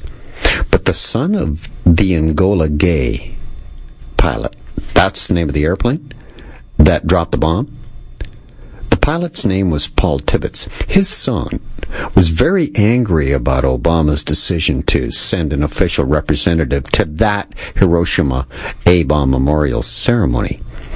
James Tibbets, the son of Brigadier General Paul Tibbets Jr., says the visit to Hiroshima by that U.S. Ambassador John Roos was an act of contrition that his late father would never have approved of. The world changed. And James Tibbets, the son of Brigadier General Paul Tibbets Jr., representing his father, who was one of the people who had a hand in changing the world, used the word contrition. It means feeling or showing sorrow and remorse for a sin or a shortcoming. An apology, flat out. And it's an unsaid apology, the son said, from his home in Georgiana, Alabama. Why wouldn't it be? Why would the U.S. Ambassador John Roos go? It doesn't make any sense to the son of the man who dropped the bomb. I know it's the anniversary, he said, but I don't know what the hell they're trying to do. It needs to be left alone. The war is over. You see, the son believes that when the bomb was dropped on Hiroshima that day, August of 1945, August 6th, the pilot and crew were seen as heroes. I tell you, heroes of the free world. Because victory was accomplished. That god-awful chaos that engulfed the entire planet, World War II, is now over. Finished. And James Tibbets' dad was a hero. Now, a little over 70 years ago, 71 to be exact this year, he sees it like this. The so-called good guys who finally beat the evil bad guys are now mourning together. The meaning inferred here is that the good guys did a bad thing. Dropping the bomb. That was naughty. The son of the man who dropped the first ever used weapon of mass destruction was confused and bewildered, he said. Paul Tibbets, the pilot of the Angola Gay, died in 2007 at the age of 92. His son James says he received dozens of calls from veterans every year around that time thanking him for his dad's service. A lot of them said if it wasn't for your dad, I wouldn't be here. The son says a lot of veterans tell him that. This, he said, had been going on since his dad dropped that bomb. Tibbets said the U.S. ambassador's visit was the first time the U.S. had ever sent a delegation to the anniversary commemoration of Hiroshima as an attempt to reverse history. It's making the Japanese look like they're the poor people, like they didn't do anything, he said. They hit Pearl Harbor. They struck us. We didn't slaughter the Japanese. We stopped the war. Now, I know many people will point out that quite a few Japanese leaders, including the then Japanese Prime Minister Naoto Kan, had visited and paid respects to America's war dead at Arlington Cemetery. Now it was speculated that Ambassador Roos, the U.S. ambassador that went to Hiroshima, could be paving the way for a future visit by a future president.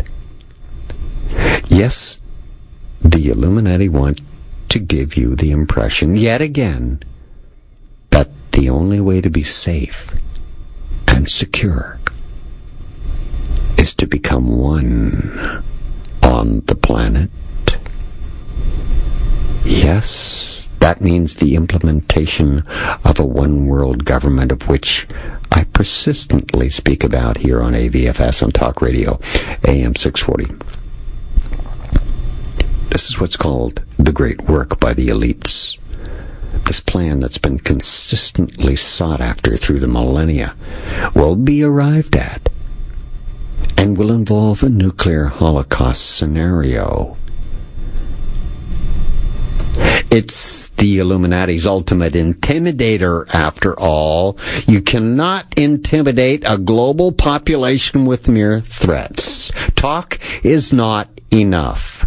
You must make the threat real. Intimidation alone will not work unless you've shown the world what the consequences are. You must show the power. This is why the atomic bomb was detonated. And where was it showcased for all the world to see and then study about? These sun worshippers detonated it in Japan, the land of the rising sun, as it's known. Get it? The flag in Japan is a big red circle representing the sun, the Illuminati's god. After 6 months of intense strategic firebombing of 67 Japanese cities, the Japanese government ignored ultimatums given by the Potsdam Declaration.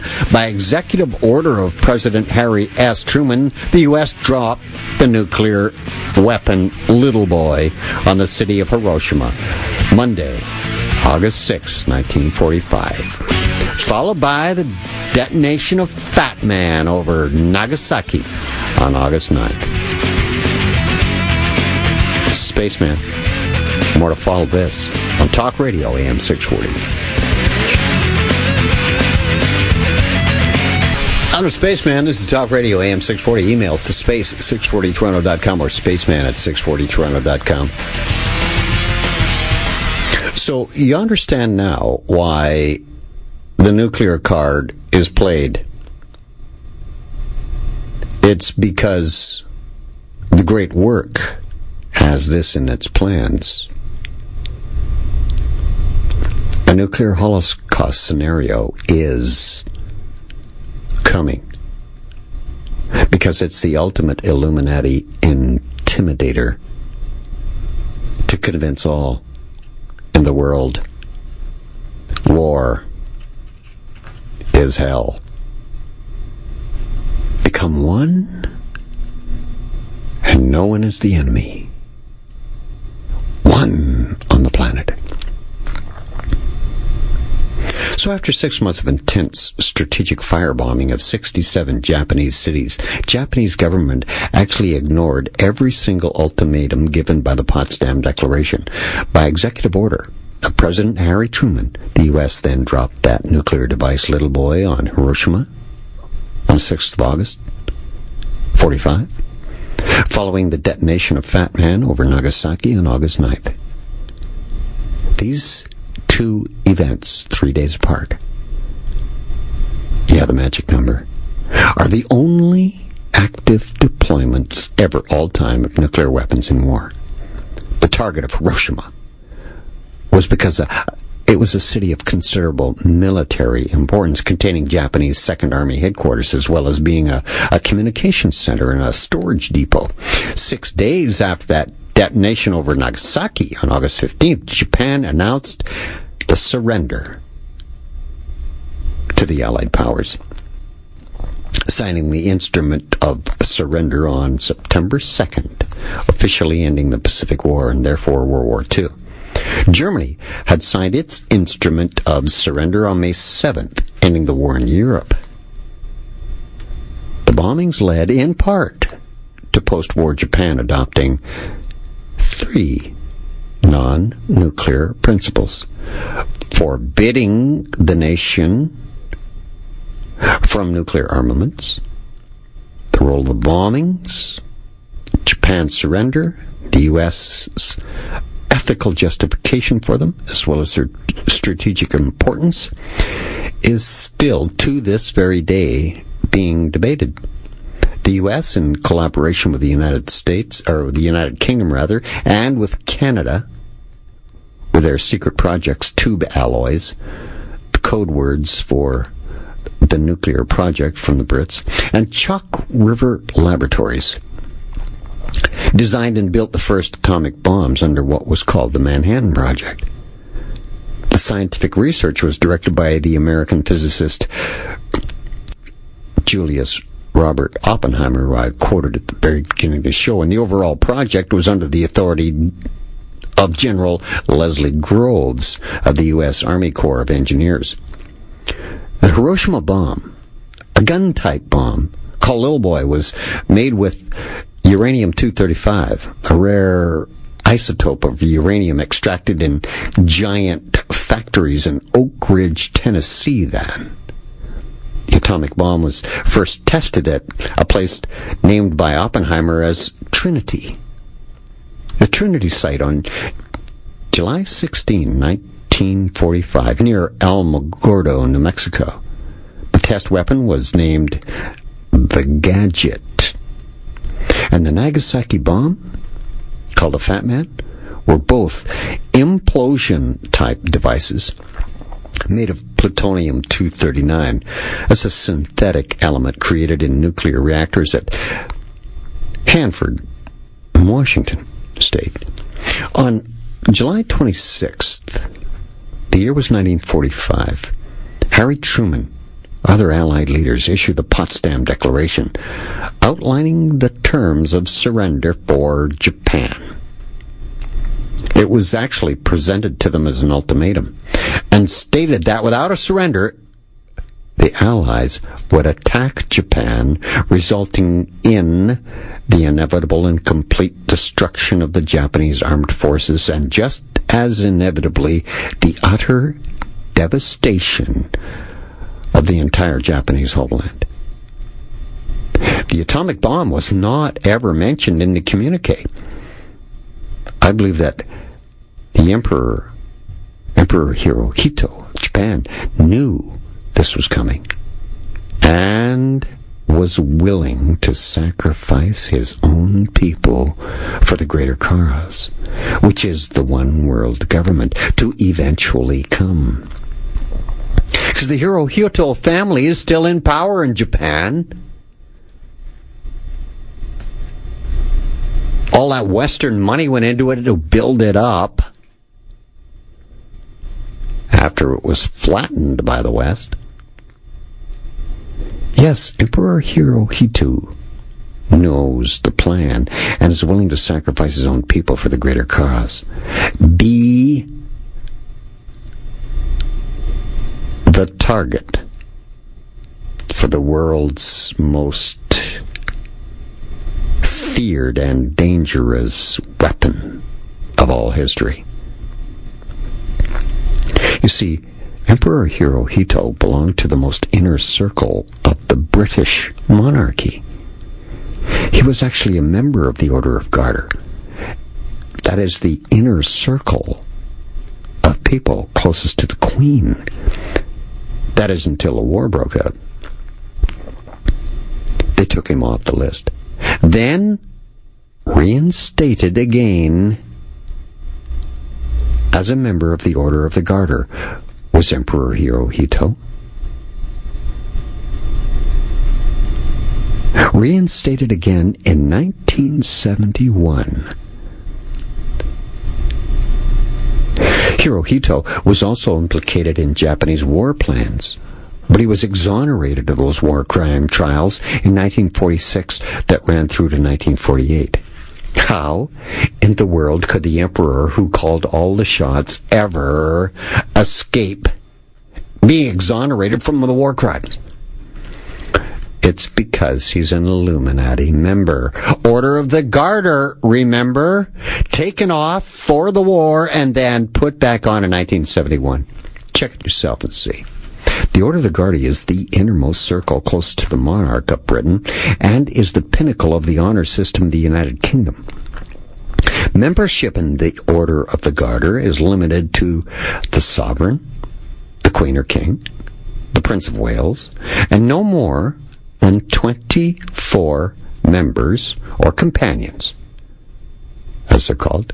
The order also includes supernumerary knights and ladies who are members of the British royal family and foreign monarchs, like Hirohito. Bestowing the honor has been described as one of the monarch's few remaining true personal executive prerogatives.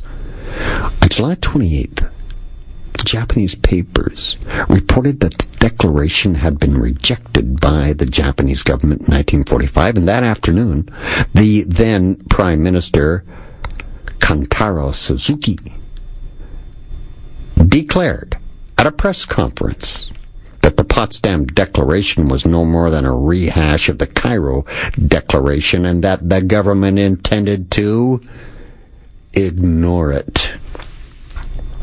Kill by silence. The Declaration. Emperor Hirohito, who was waiting for a Soviet reply to non-committal Japanese peace feelers, made no move whatsoever to change the government's position. So on July 31st, he made clear to his advisor, Koichi Kido, that the imperial regalia of Japan had to be defended at all costs. In early July, on his way to Potsdam, Harry Truman, then U.S. president, we're told, re-examined the decision to use that bomb. In the end, we're told, he finally made the decision to drop the atomic bomb on Japan. His stated intention in ordering the bombings, we're told, was to bring about a quick resolution of the war by inflicting destruction and instilling fear of further destruction and sufficient strength to cause Japanese to surrender. You see what I mean? Fear. It is such a controller. The Potsdam Declaration of the Proclamation defining terms for Japanese surrender was a statement that called for the surrender of Japan in World War II. And on July 26, 1945, the U.S. President Harry Truman, United Kingdom Prime Minister Winnie Churchill, and the President of the Republic of China, then Chiang Kai-shek, issued the document which outlined the terms of surrender for the Empire of Japan, as agreed upon at the Potsdam Conference. This ultimatum stated that if Japan did not surrender, it would face prompt and utter destruction. The prompt and utter destruction clause has been interpreted as a veiled warning about American possession of the atomic bomb, which, remember, they'd never told the Japanese they had, which had been successfully tested on the first day of the conference at Potsdam. I believe it was Winnie Churchill, as a matter of fact, who personally delivered the message for the Illuminati to drop the bombs and demonstrate to the world their newfound power. The Declaration was one of Churchill's final official acts, as British Prime Minister before he left the office. The following day, the Potsdam Conference was held at Sicilienhof, the home of the Illuminati member Crown Prince Wilhelm Hohenzollern, the head of the Hohenzollern royal family in Potsdam, occupied Germany, from July 17th to August 2nd, 1945 was the date line of the Potsdam Conference. At the home of the Crown Prince Wilhelm Hohenzollern. One of the German royal families now in the fold, in the bloodline of those in Buckingham Palace today. Hiroshima was the primary target of the first nuclear bombing mission on August 6, with Kokura and Nagasaki being alternative targets. August 6 was supposedly chosen because clouds previously obscured the target.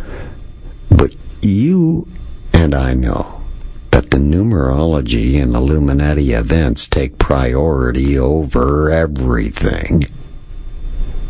The 393rd Bombardment Squadron, a hidden six there, for man. Man is represented by the number 6. The B-29. B-29 is a hidden 13, the Enola Gay. By the way, the Enola Gay was named after the pilot Paul Tibbet's wife. James' mother, Enola Gay, was commanded by 509th Composite Group Commander Colonel Paul Tibbets. The 509th Composite Group Commander? Another hidden 13, 509. Was launched from the North Field Air Base on Tinian in the West Pacific, 6 hours flight time from Japan. The Great Artiste, the plane later used to hit Nagasaki, commanded by Major Charles Sweeney. It carried out instrumentation, then nameless aircraft, later called Necessary Evil, the photography aircraft, and it was commanded by Captain George Marquardt.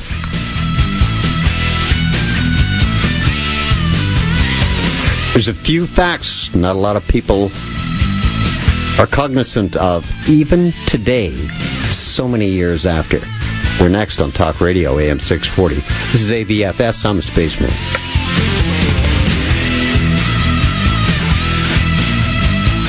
I'm the guy they call a Spaceman. It's Talk Radio, AM 640. Emails to space at 640toronto.com or spaceman at 640toronto.com. If you'd like to comment on tonight's show, thanks to the one I've received from you. I really appreciate it. So as I was saying before the break, after leaving Tinian, a Japanese island in American control, it was used as an airbase.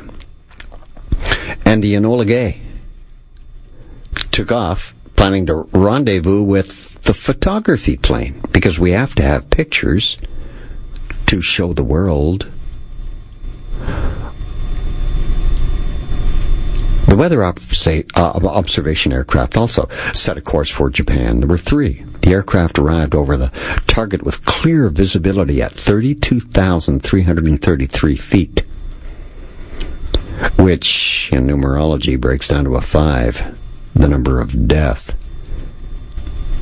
just as the date August 6 does. During the journey, Captain William Parsons had armed the nuclear device, which had been left unarmed so as to minimize the risks during takeoff, of course. His assistant, Second Lieutenant Morris Jepson, removed the safety devices 30 minutes before reaching the target area.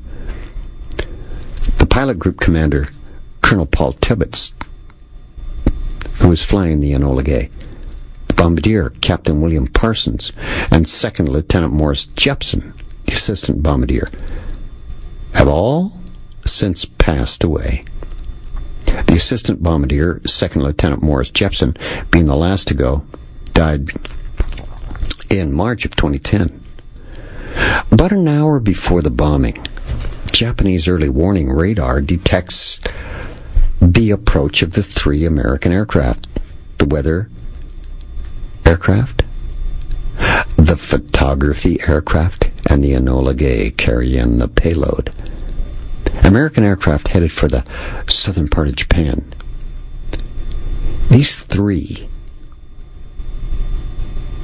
were named the Enola Gay, carrying the bomb, the Necessary Evil, can you believe that? The photography plane, which was carrying the camera that took about 7,000 frames per second of pictures. Part of the Alberta project, by the way, and the weather observation plane was called Straight Flush. An alert was given and radio broadcasting stopped in many cities, among them Hiroshima. At 8 o'clock, sharply, the sun worshippers number, the radar operator in Hiroshima determined that the number of planes coming in was very small, probably not more than 3. And so the air raid alert was actually lifted.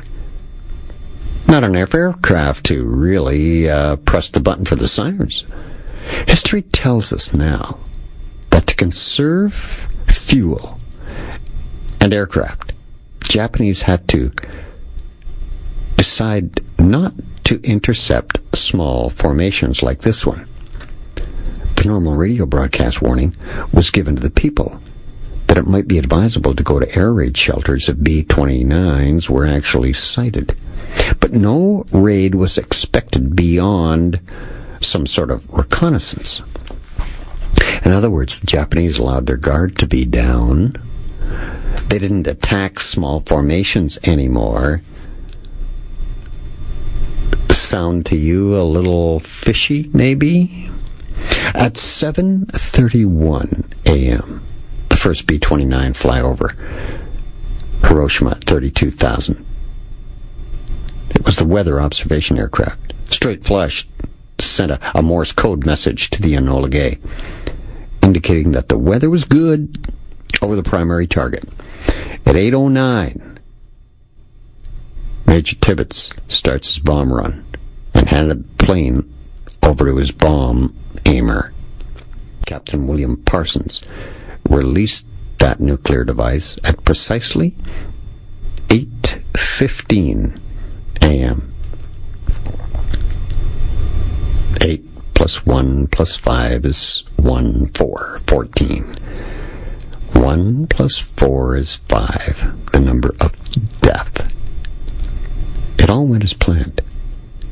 And the gravity bomb, known as Little Boy, a gun-type fission weapon with 60 kilos, that's about 130 pounds, of uranium-235, took just 43 seconds to fall from the aircraft to the predetermined detonation height of 1,900 feet above the city of Hiroshima. The Enola Gay then travels another 11.5 miles before it feels the shock waves from the blast. Due to crosswinds, Captain William Parsons actually missed the aiming point. The Aoi Bridge was to be it. Missed it by almost 800 feet. Detonated directly over the Shima surgical clinic. It created a blast equivalent of about 13 kilotons of TNT. The U-235 weapon was considered very inefficient, by the way, with only about 1% of its material fissioning. The radius of total destruction, though, was about 1.5 kilometers, with resulting fires across 11 square miles. An estimated 12 square miles of the city were destroyed. 69% of Hiroshima's buildings destroyed, flattened completely, and another 6 to 7% damaged. 70,000 to 80,000 people, or some 30% of the population of Hiroshima, were killed in seconds. Another 70,000 injured. Agonizing burns, radiation burns. Over 90% of the doctors and nurses in Hiroshima were killed even, or injured. Most had been in that downtown area. That was the area that was hit with the greatest damage. The U.S. previously dropped leaflets warning the Japanese civilians of air raids on 35 of those Japanese cities, including Hiroshima and Nagasaki, but the residents of Hiroshima were given no notice whatsoever of the atomic bomb. As a matter of fact, I believe the Japanese Emperor Hirohito and his inner circle of power knew of this impending doom, but held it back purposely from his citizens. Remember, I just stated before the bombing, Japanese early warning radar detected the approach of 3 aircraft headed for the southern part of Japan. An alert was even given, and radio broadcasting stopped in a lot of cases, among them in Hiroshima. And at 8 o'clock sharp, the radar operator in Hiroshima determines that the number of planes coming in, very small, probably not more than 3, and that the air raid alert was lifted. We're now told that to conserve fuel in aircraft, the Japanese actually decided not to intercept small formations. The normal radio broadcast warning was given to the people that it might be advisable to go to air raid shelters if B-29s were actually sighted. But no raid was expected beyond some sort of reconnaissance flights. There was a concerted effort by the Japanese leadership itself, though, to keep its citizens in the dark. Listen, the Tokyo control operator of the Japanese Broadcasting Corporation noticed that the Hiroshima station had gone off the air. He tries to reestablish the signal by using another telephone line, but it also fails. About 20 minutes later, the Tokyo Railroad Telegraph Center also reports that the main line telegraph had stopped working just north of Hiroshima.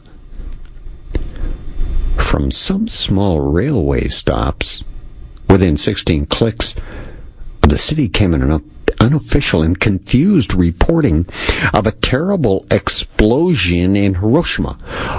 All of these reports transmitted only to the headquarters of the Imperial Japanese Army General Staff, not to the general population. Kept in the dark. Military bases repeatedly tried to call the Army control station at Hiroshima. The complete silence from that city puzzled the men that were at those headquarters. They knew that no large enemy raid had occurred and no sizable store of explosives was in Hiroshima at that time. What could this terrible explosion in Hiroshima be? It was generally felt at headquarters that nothing serious had taken place and that the explosion was just a rumor. The staff officer went to the airport and took off for the southwest. After flying for about 3 hours, while still nearly 160 clicks from Hiroshima, he and his pilot saw a mushroom cloud of smoke from the bomb. In the bright afternoon, what remained of Hiroshima was totally engulfed in flames. When their plane reached the city, they circled in disbelief. A great scar on the land, still burning and covered by a heavy cloud of smoke, was all that was left. I'm a Spaceman. This is Talk Radio AM 640. I continue with more in a minute.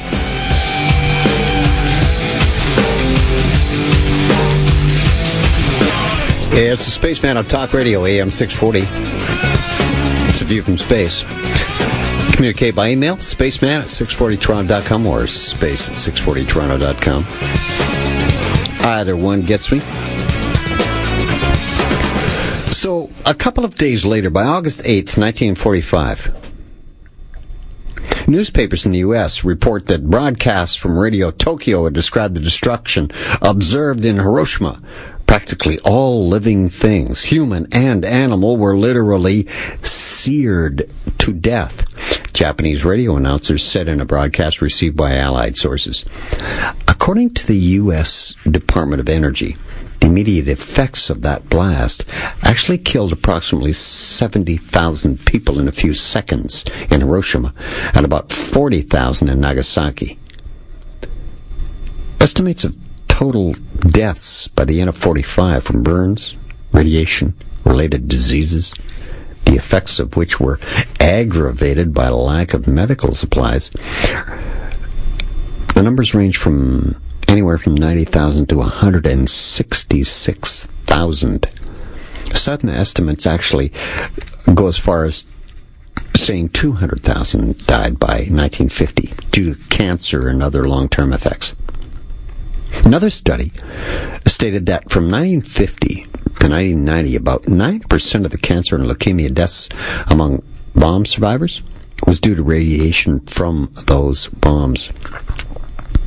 Japanese citizens were not the only ones to die, you know. At least 11 known prisoners of war died from that bombing also.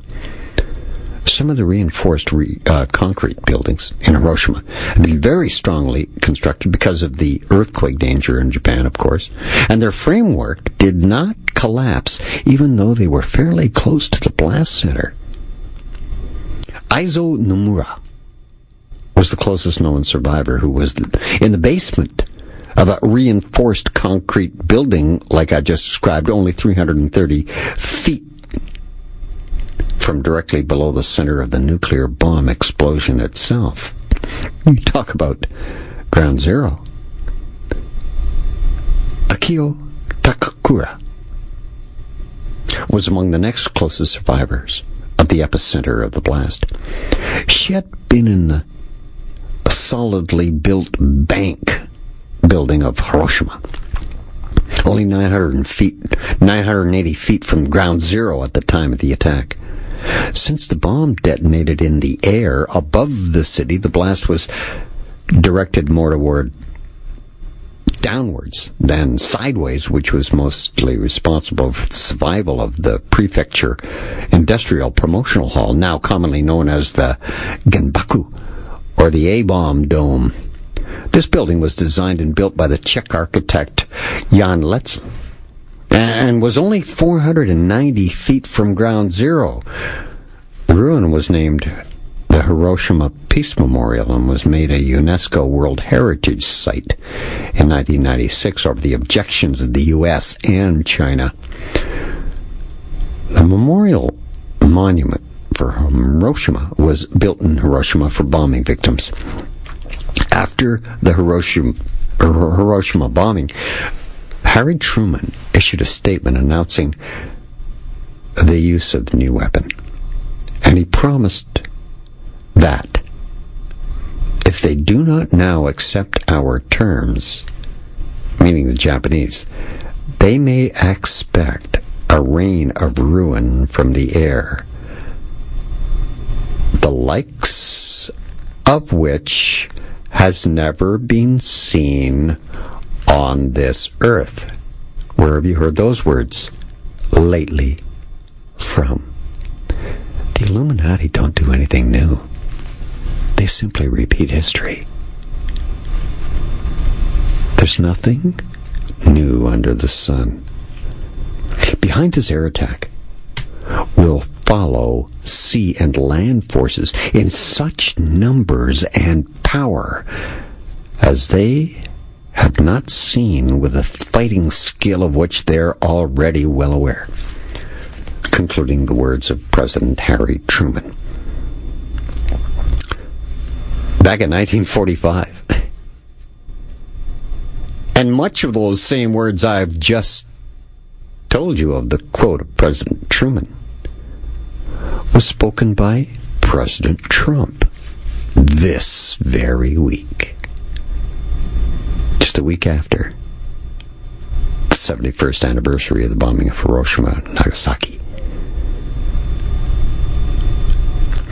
Do you think Illuminati member Emperor Hirohito would now, after the devastation of Hiroshima, stop this Illuminati demonstration of power? Because if you said no, you're right, We're told the excuse was the Japanese government still did not react to the Potsdam Declaration because Emperor Hirohito, the government, and the War Council were actually considering 4 conditions for the surrender. 4 of them.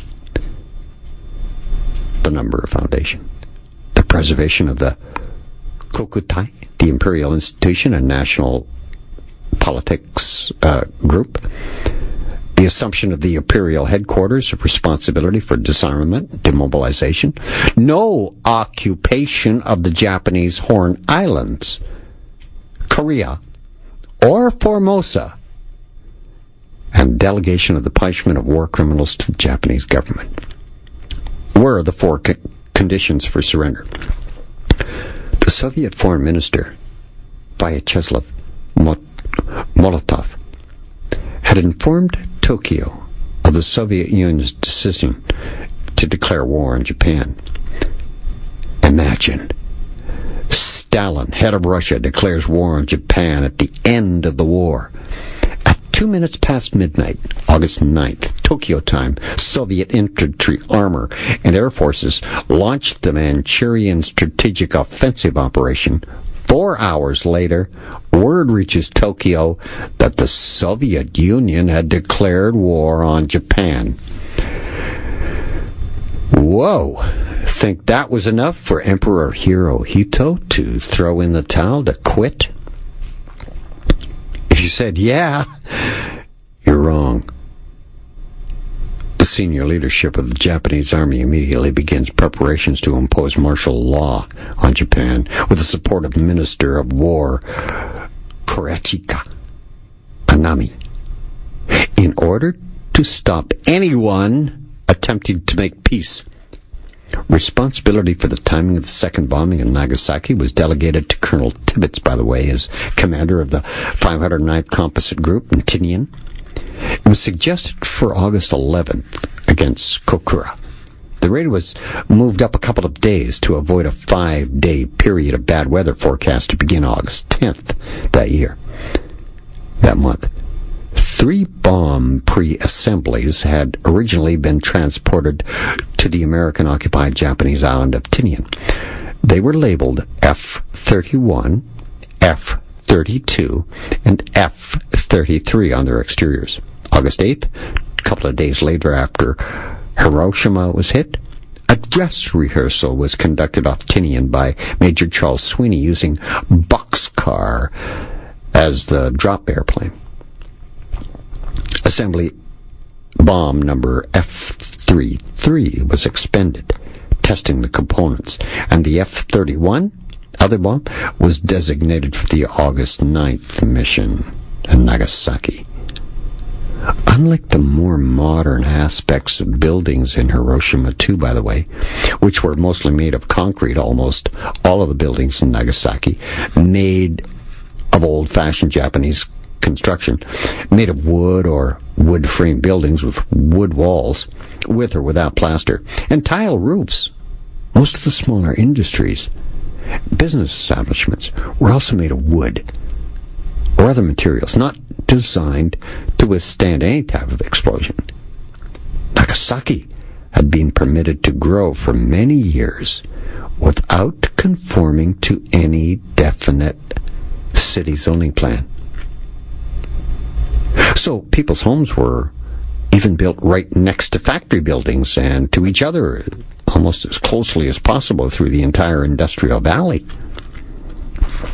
Nagasaki had never been subjected to large-scale bombing prior to the explosion of a nuclear weapon there, On August 1st, 1945, though a few conventional high-explosive bombs were dropped on the city, a few hit in the shipyards and dock areas in the southwest portion of the city. When a couple of them also hit the Mitsubishi Steel and Arms Works. Mitsubishi in those days made aircraft. They made the Zero airplane the Japanese flew. And 6 bombs landed at the Nagasaki Medical School and Hospital, with 3 direct hits on buildings there. While the damage from these bombs relatively small, it created considerable concern in the city of Nagasaki. That was when the most of the school children, you see, were evacuated for safety, because this reduced the population in the city just a little at the time of the nuclear attack. To the north of Nagasaki, there was a camp holding British Commonwealth prisoners of war. Some of them, at the time of the attack, were actually working in the coal mines and only found out about the atomic explosion when they came up out of the coal mine to service. On the morning of August 9th, 1945, the U.S. B-29 Superfortress boxcar, flown by the crew of the 393rd Squadron, Commander Major Charles Sweeney, carried the nuclear bomb codenamed Fat Man, with Kokura as the prime target and Nagasaki being the secondary target. The mission plan for the second attack was nearly identical to that of the Hiroshima mission, with a couple of B-29s flying an hour ahead as weather scouts and a couple of other B-29s in Sweeney's flight for instrumentation and photographic support of the mission. Major Charles Sweeney takes off with his weapon already armed, but with the electrical safety plugs still engaged. Now, observers aboard the weather plane reported both targets clear. When Sweeney's aircraft arrives at Tinian Island, the assembly point for his flight off the coast of Japan, the third plane, Big Stink named, flown by the group's operations officer, Lieutenant Colonel James Hopkins, Jr., actually failed to make the rendezvous. Boxcar and the instrumentation plane circles around for 40 minutes without locating Hopkins at all. Already 30 minutes behind schedule now, the pilot Sweeney decides to fly on without Hopkins. More next. Talk Radio AM 640. This is AVFS on Space.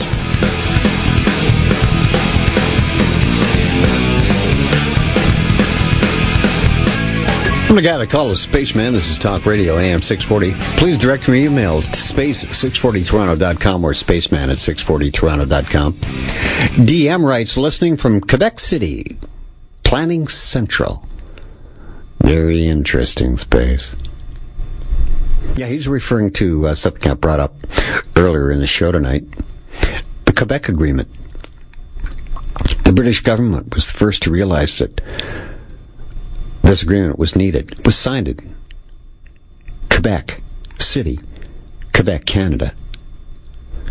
And what it effectively did was to take the plans, the nuclear information on how to build a bomb from the Brits, and the information that the Brits didn't have that the Americans had, and put them both together and decided to build the bomb in the United States. That was signed in Quebec City, in Canada, by Winston Churchill and Franklin Delano Roosevelt. It's known as the Quebec Agreement. That actually was the formal declaration that the United States and Britain would put together the two pieces of the puzzle to create the bomb and build it and then drop it. That's exactly what I'm describing right now. 7:50 in the morning, Japanese time. Air raid alert sounds over Nagasaki. But the all-clear signal was given just 40 minutes later. At 8:30 in the morning,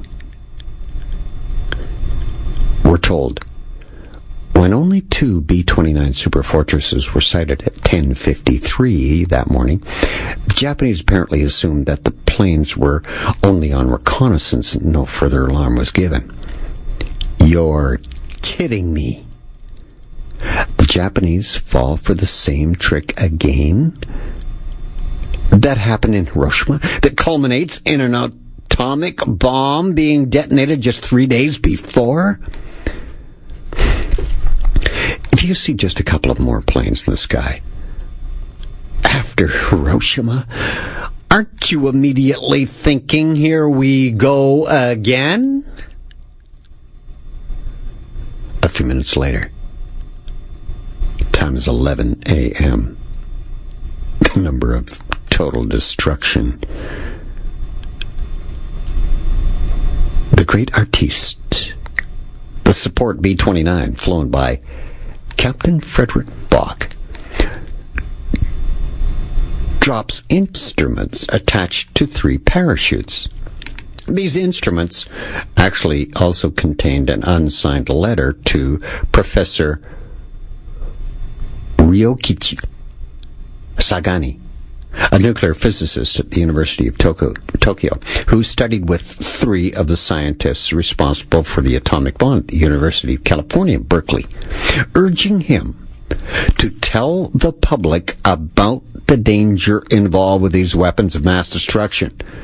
The messages were found by military authorities, but not turned over to the professor, the Japanese professor, until a month later.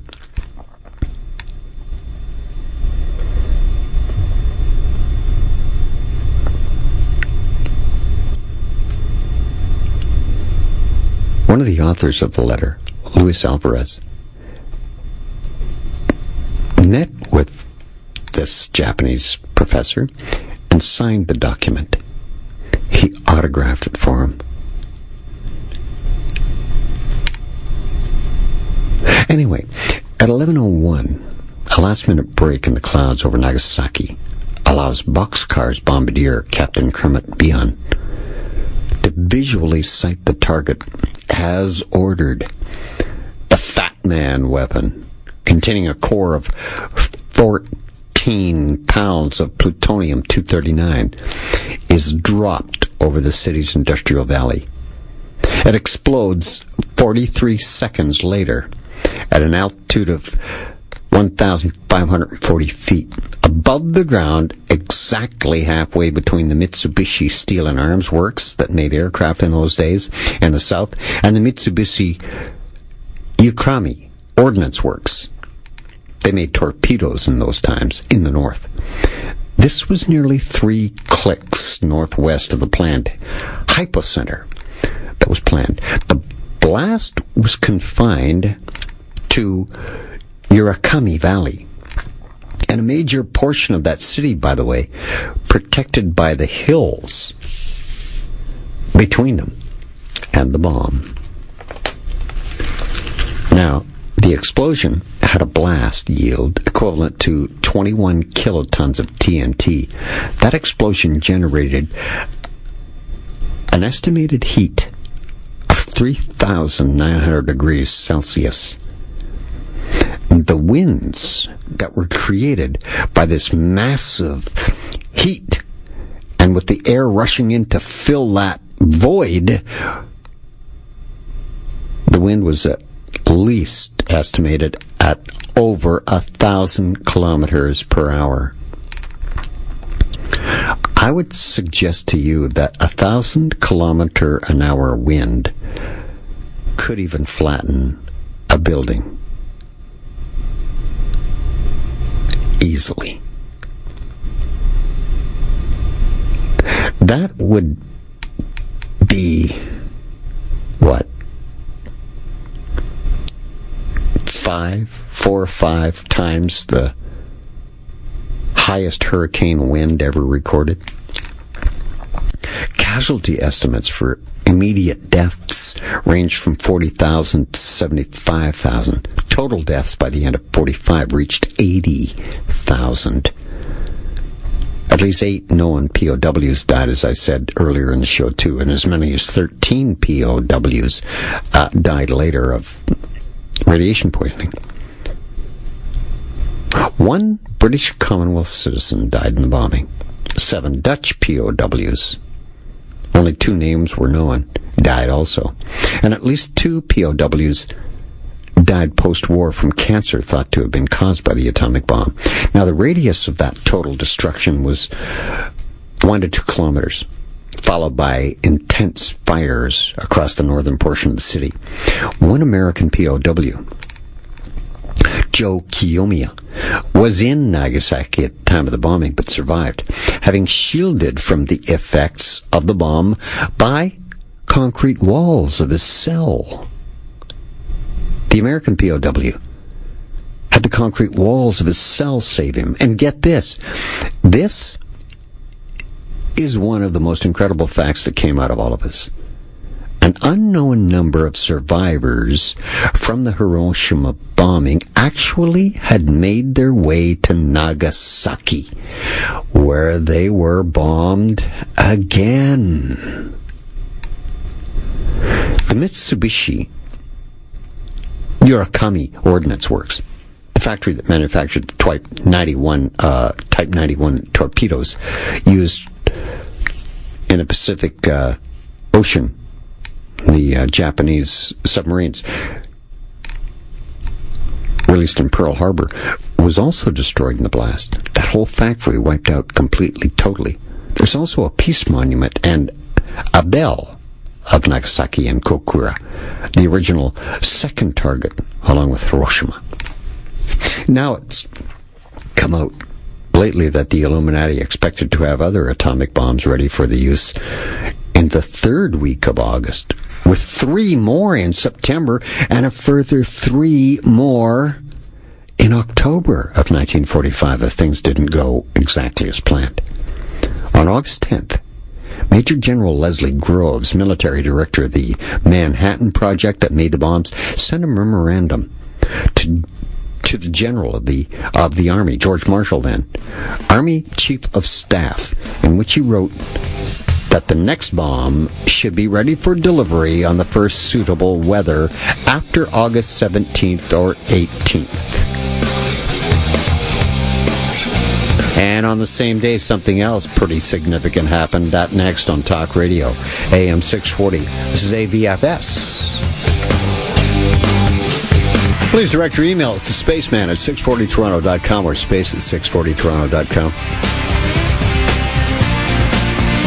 Some information that came out way after the Second World War is that the Illuminati actually expected to have another atomic bomb ready for use in the third week of August, with 3 more in September and another 3 in October if things didn't quite go as swimmingly as they did. Now, on August 10th, Major General Leslie Groves, military director of the Manhattan Project, sends a memorandum to the General of the Army, George Marshall. And he wrote that the next bomb should be ready for the first suitable weather date after August 17 or 18, so we're ready. On that same day, the General to the Army, George Marshall, Army Chief of Staff, endorses the memo with the comment, "It is not to be released over Japan without express authority from the President." There was already discussion in the War Department, you see, about conserving the bombs in production until Operation Downfall had actually begun. That was the name of the project planned as the invasion of Japan. The problem now, as of August 13th on that date, is whether or not, assuming the Japanese did not capitulate, throw down their weapons and surrender, to continue dropping them every time one is made and shipped over there, or whether to hold them and then pour them all on in a reasonably short time. Not all in one day, but over a short period. And that also takes into consideration the target that we are after. In other words, should we not concentrate on targets that will be of the greatest assistance to an invasion rather than industry, morale, psychology, and the like? Nearer the tactical use rather than the other use. You see, they were thinking exactly as I stated earlier. This was to be an event to not force the Japanese to surrender, but to strike fear into every inhabitant on the face of this planet, and to demonstrate their power of the sun, who is their god. Hirohito plays his role in this show of force to the hilt. Until August 9th, the Japanese War Council, headed by himself, still insists on its 4 conditions for surrender.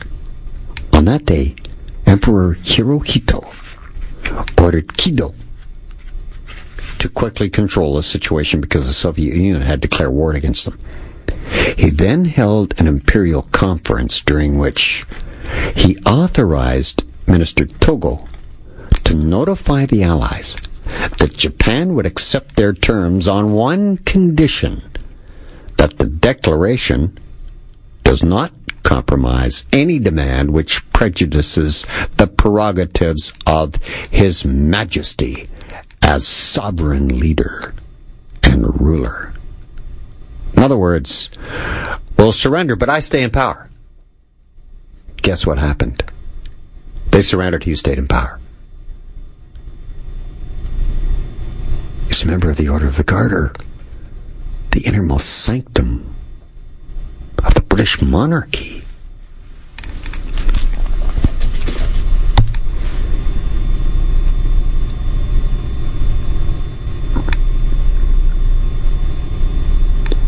On August 10th, the Japanese government presented a letter of protest for the atomic bombings to the government of the United States via the government of, where else? Switzerland, the home of the Illuminati. The one country in the world that never goes to war. Instead, stands back and let the combatants battle while they hold the money.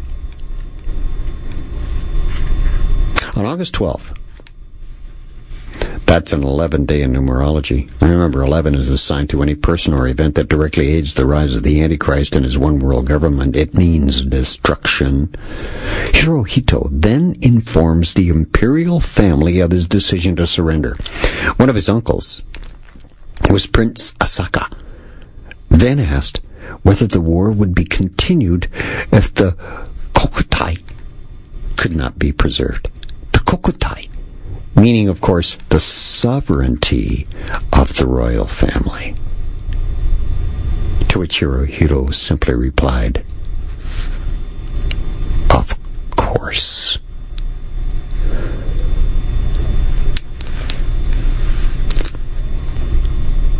A deal.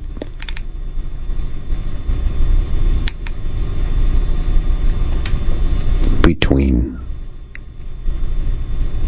the royalty, the monarchy of Britain, and the monarchy of Japan. That's still intact today. As the Allied terms seemed to leave intact the principle of the preservation of the throne, Emperor Hirohito recorded on August 14th his capitulation announcement, recorded it, which was broadcast to the Japanese nation the next day. In his declaration, Emperor Hirohito refers to the atomic bombings. Translated into English, he said, "Moreover, the enemy now possesses a new and terrible weapon with the power to destroy many innocent lives and do incalculable damage. Should we continue to fight, not only would it result in the ultimate collapse and obliteration of the Japanese nation, but it also would lead to the total extinction of human civilization."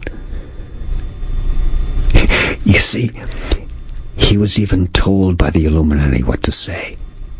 He went on to say, "Such being the case, how are we to save the millions of our subjects, or to atone ourselves before the hallowed spirits of our imperial ancestors? This is the reason why we have ordered the acceptance of the provisions of the Joint Declaration of the Powers. In his speech that he gave to the soldiers and sailors delivered on August 17th, he stresses the impact of the Soviet invasion, his decision to surrender, omitting any mention of the bombs whatsoever. He still held back secrets from his military, who almost to a man followed him blindly. As a matter of fact, so did almost all of his citizens. Why, you ask? How could they be like that toward their emperor? Simple. They all thought he was God. You see, no Japanese citizen was ever even allowed to fix their eyes upon him. You couldn't even look on Emperor Hirohito when he passed by. The entire population would lower their heads when he passed by. They were so brainwashed, so totally brainwashed into thinking he was a deity. The people were instructed to never look directly at him, and to bow their heads, and to look at the ground, or you would die. When they saw this picture of the Japanese newspapers with Hirohito in the picture after the surrender standing next to General Douglas MacArthur, they were astounded to see that MacArthur was actually taller than he was. Now, do you recall, or were you listening to AVFS on Talk Radio AM 640 earlier tonight? I spoke about the son, James Tibbets, of the now-deceased pilot of the Enola Gay, the aircraft that dropped the bomb on Hiroshima, which was named after his mother, that he's angry about. Obama's decision to send an official representative to Hiroshima's A-bomb memorial ceremony in 2010 commemorated the deaths of the Hiroshima and Nagasaki people, or in his words, an unsaid apology. You don't apologize for winning a war? That's exactly what he said from his home in Georgia, Alabama. He says the visit to Hiroshima by U.S. Ambassador John Roos was an act of contrition, that his late father would have never approved of it. The word James Tibbets was used. The word James Tibbets used was actually contrition. I gave you the exact dictionary meaning earlier. It means feeling or showing sorrow and remorse for sin or shortcomings. In fact, an apology. He went further to say this, and I quote, "I know it's the anniversary, but I don't know what the hell they're trying to do. It needs to be left alone. The war's over." The son of the pilot who dropped the A-bomb on Hiroshima said he receives dozens of calls from veterans every year around the anniversary time, August 6th, thanking him for his dad's service.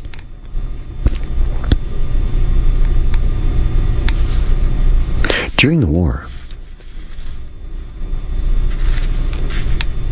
the annihilationist, exterminationalist rhetoric, the talk was tolerated at all levels of U.S. society, according to the U.S. Embassy, or the U.K. Embassy in Washington. The Americans saw the Japanese as a nameless mass of vermin, caricatures depicting Japanese as less than human. For example, monkeys were common. A 1944 opinion poll that asked what should be done with Japan found that 13% of the U.S. public were actually in favor of extermination of all Japanese men, women, and children. You talk about bigotry. But that's how people can become when they're brainwashed into fighting another nation in a global conflagration. The propaganda is thick and powerful, especially today, with the Illuminati-controlled media's powers of reaching virtually every device known to man that can pick up a broadcast signal. News of the atomic bombing were greeted enthusiastically in the U.S. A poll of a magazine in late 45 showed that a lot of Americans were wishing that more atomic bombs could have been dropped on Japan. The initial positive response was supported by the imagery presented to the public, mainly the powerful mushroom cloud and the absence of evidence of human effects. See, photographs showing corpses and manned survivors were just suppressed totally in America, and reports were even censored. They held back the true story of what actually happened, the carnage in Japan. I'm the Spaceman. This is Talk Radio AM 640. I'll continue with this more next.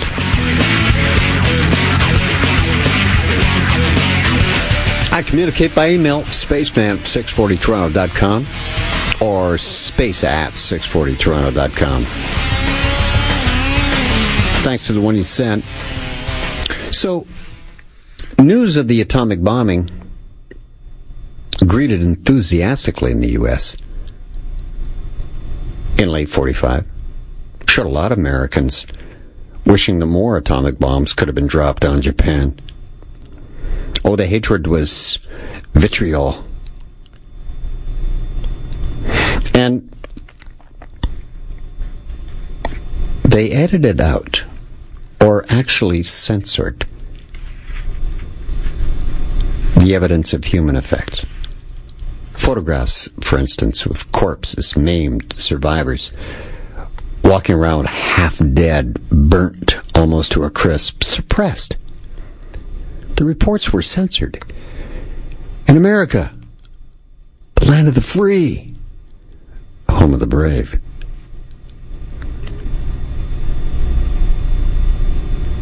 They held back the true story of what actually happened. As an example, a member of the United States Strategic Bombing Survey, Lieutenant Daniel McGovern, used a film crew to document the results. The film crew's work resulted in a 3-hour documentary entitled The Effects of the Atomic Bombs Against Hiroshima and Nagasaki. The documentary included images from hospitals showing the human effects of the bomb. It showed the burned-out buildings and cars and rows of skulls and bones on the ground. When sent to the U.S., was mentioned widely in the U.S. press, then quickly and quietly suppressed, and never shown again.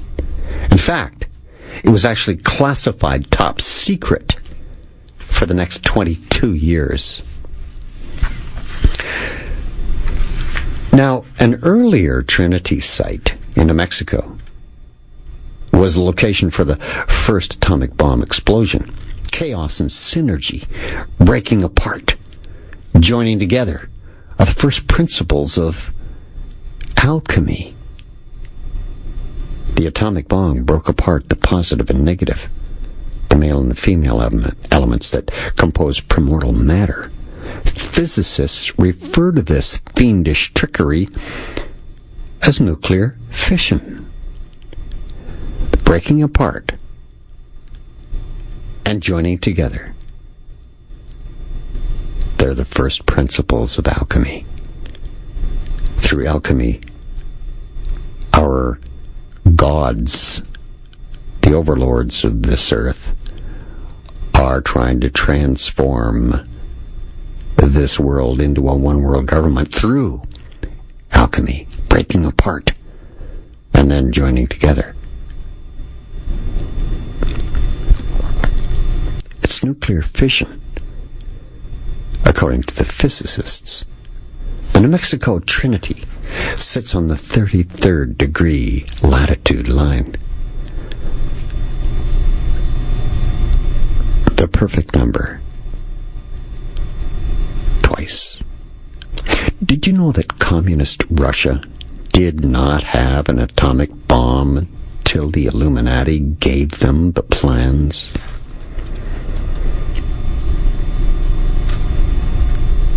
Fall Guys. American spies named Julius Ethel Rosenberg. Fall Guys sold them the information, we're told, they required to build a nuclear bomb. Did you know that the Rosenbergs were actually executed by the United States government for treason?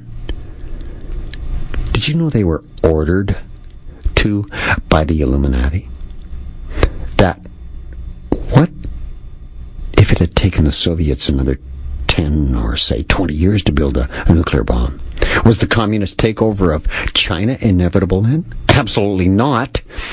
If the Russian communists did not have the bomb, America would have been more freely able to aggressively fight the advance of communism in China.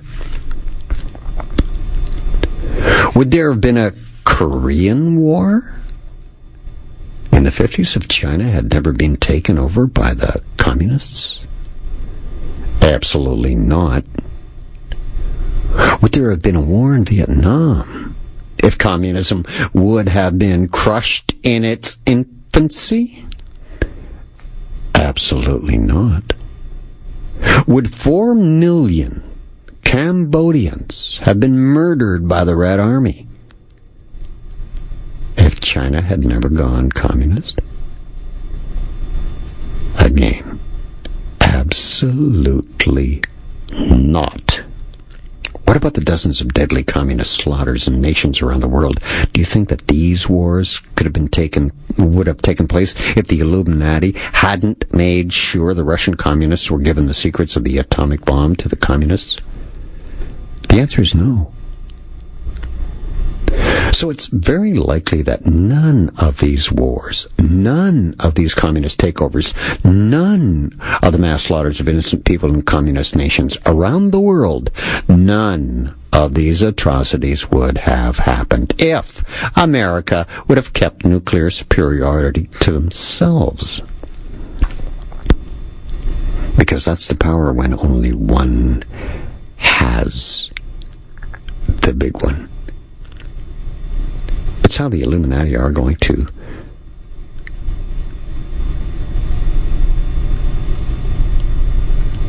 prop up their one world government.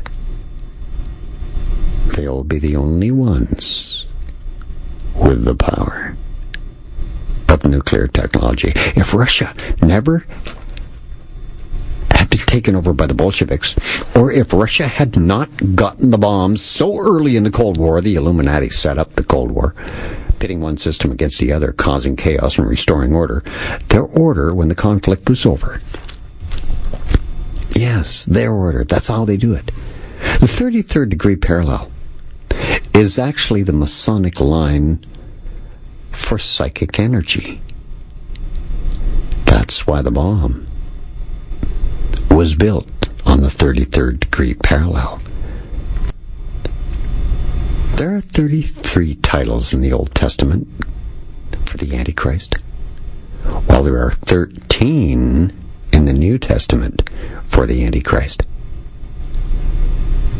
33 in the Old, 13 in the New. Satan's the quarterback. 33rd degree Masons are the receivers. In other words, the 33s are bringing back the Old Testament, Egypt, Isis, Osiris, one world religion, Zep-Tepi. Zep-Tepi was that corrupt golden age of incarnate demons, which the Egyptian mystery religion represented and continues to represent. It's an ancient, violent, and immoral world which developed before the flood, which New Age spirit guides are seeking to reestablish. That's what they talk about when they say bringing back the Golden Age, the new Atlantis. They are seeking to reestablish this age under the guise of globalism to be ruled once again by the Antichrist. The 3rd degree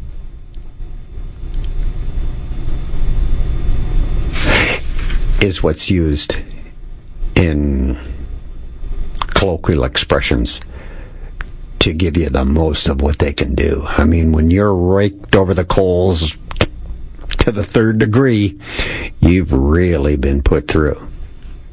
How about doubling that? Double shot power. The 33rd degree. It's always been associated with Freemasonry for a long time. This is a belief of the importance, for reasons until now unknown, of the 30 degree parallel north latitude and the places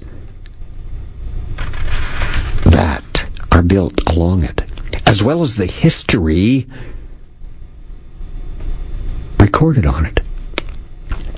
It turns out that the 33rd degree parallel runs through Arizona, in particular the small town of Florence, Arizona.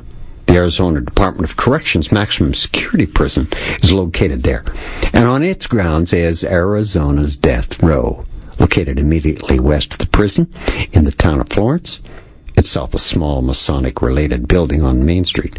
The G and compass symbol clearly visible from the street. The location of the structure and the existence of death row directly on the 33rd degree parallel demarcation line could be not an accident, but a purpose-filled design. The town of Florence is actually located precisely at latitude 33.03.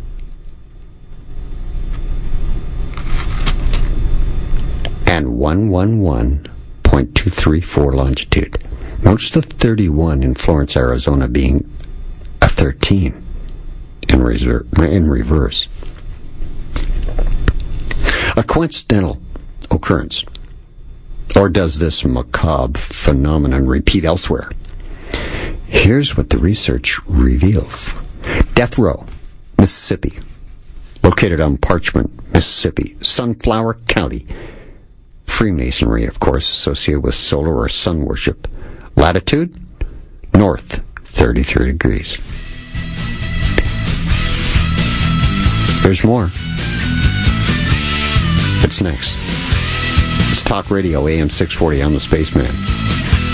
Drawing a line, a parallel line on the 33rd degree parallel that connects the dots with the elites and the ultimate power of the atomic bomb. It's the Spaceman's Talk Radio, AM 640, final segment of tonight's show. Just going through the, let's call it coincidental occurrences on the 33rd degree parallel. Mississippi, death row, their jail. The Mississippi jail is in Sunflower. It's in Parchment, Mississippi. Sunflower County. Latitude 33rd degree. Death Row, Georgia, located in Jackson, Georgia. Latitude 33rd degree. Now, the elite Masonic person worships toward the east. To all Masons, the north is immemorially being the place of darkness, of the great lights of the lodge. None is in the north. Now, because they're pagan sun worshippers, that's why the organization is called the Eastern Star. Most other Masons do not even realize this. In their lodges, the north is empty as a symbol of their belief about the direction. Why do Masons believe that this way about the north? The Bible states that God sits on his throne in the north. Isaiah 14, verse 13. By striking the North Tower first in the attack on the World Trade Center, the Illuminati Masons guiding this world into the New World Order may have been symbolically striking at God and his system, the Old World Order. The number 11 was inlaid 44 times in that event. Any event directly aiding the Antichrist's appearance has the number attached to it, 11. For instance, September 11 is the 254th day of the year. When you add 2, 5, 4, you get 11. Death Row, Georgia, Atlanta, latitude 33rd degree. Death Row, South Carolina, Ridgeville, South Carolina, latitude north, 33rd degree. Rawalpindi, District Jail, Rawalpindi, Pakistan, where the military capital is located, latitude north, 33rd degree. That's the location where Prime Minister Bhutto was hanged by Zia al-Haq, dictator of Pakistan, in April of 79. Abu Ghraib prison, Iraq. Remember that? A lot of torturing going on there, latitude 33rd degree. Identical to Georgia death row for men, by the way. Abu Ghraib is now officially named Camp Redemption.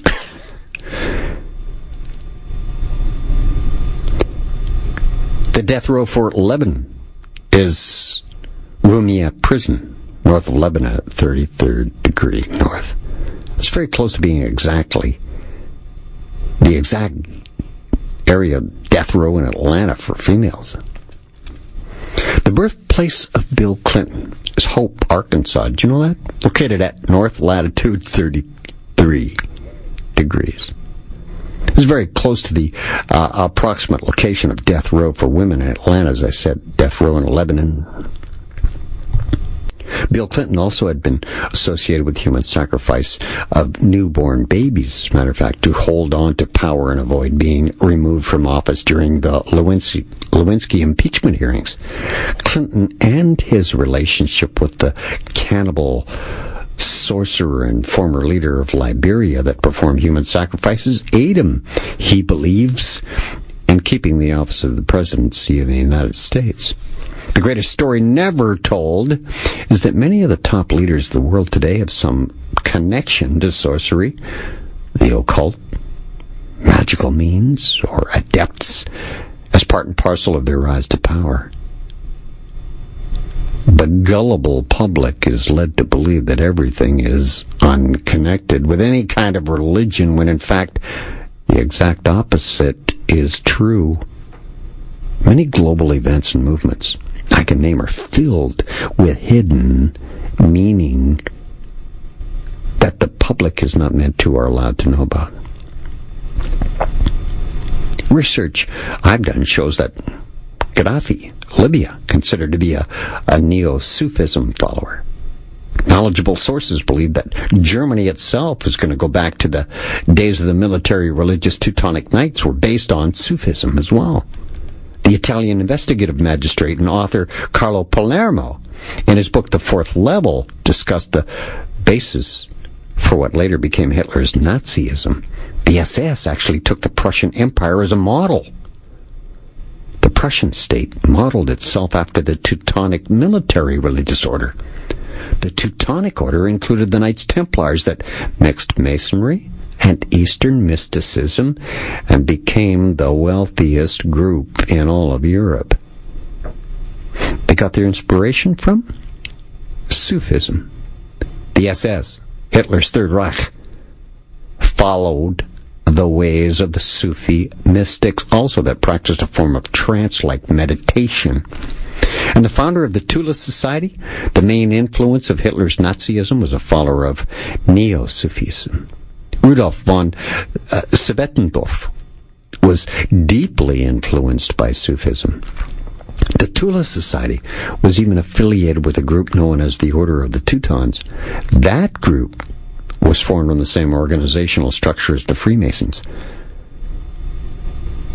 Libya's now deceased once leader Gaddafi was born and raised a Sufi. The Neo-Sufis believe that wisdom doesn't come from a master Sufi practitioner, but from dreams and visions. Dreams and visions is how Adolf Hitler got a lot of his inspiration as well. Charles Taylor, he's the former brutal warlord ruler of Liberia, didn't hide the fact that he was a black magician, voodoo, sorcerer, and cannibal. He was responsible for the deaths of hundreds of thousands of human beings. He was trained in Gaddafi's terror camps, which were prototypes of the Al-Qaeda camps of Afghanistan in the 80s. He's also a very good friend of Bill Clinton. An article called The Devil They Know, it's written by John Lee Anderson in New Yorker magazine, also mentions his friendship with former President Jimmy Carter and Jesse Jackson. Here's one of the quotes. In spite of great acts of depravity, he has much charm. I wonder if they meant that in the witchcraft sense. The fact that Charles Taylor escaped from a USA prison and was wanted for all kinds of debauchery did not stop this odd friendship either. Also a mention in the British newspaper Daily Telegraph is a story called Taylor Turns Back to Cannibalism. It was filed by one of the writers, Tim Butcher. In Monrovia, Liberia, the article goes on to state how he was using ritual human sacrifice to stay in power. How can a man like this be a friend of Bill Clinton? Clinton has other foreign leader friends that are openly involved in his sorcery and voodoo also.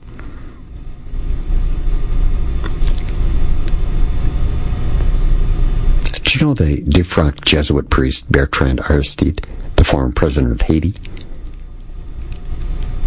is a practitioner of sorcery and voodoo? Because in Haiti, voodoo is the national religion, the official national religion. It's very common knowledge on his being a voodoo believer and making the religion the official religion of that country. Very few know that he actually helped Bill Clinton during his impeachment hearings. One cannibal voodoo human sacrificing friend might be a mere acquaintanceship coincidence, but two? Bill Clinton left behind at least 100 mystery deaths as well. As a matter of fact, I covered most of them during the run-up to the presidential election, which I called President Trump as the winner, when Hillary Clinton was running after him.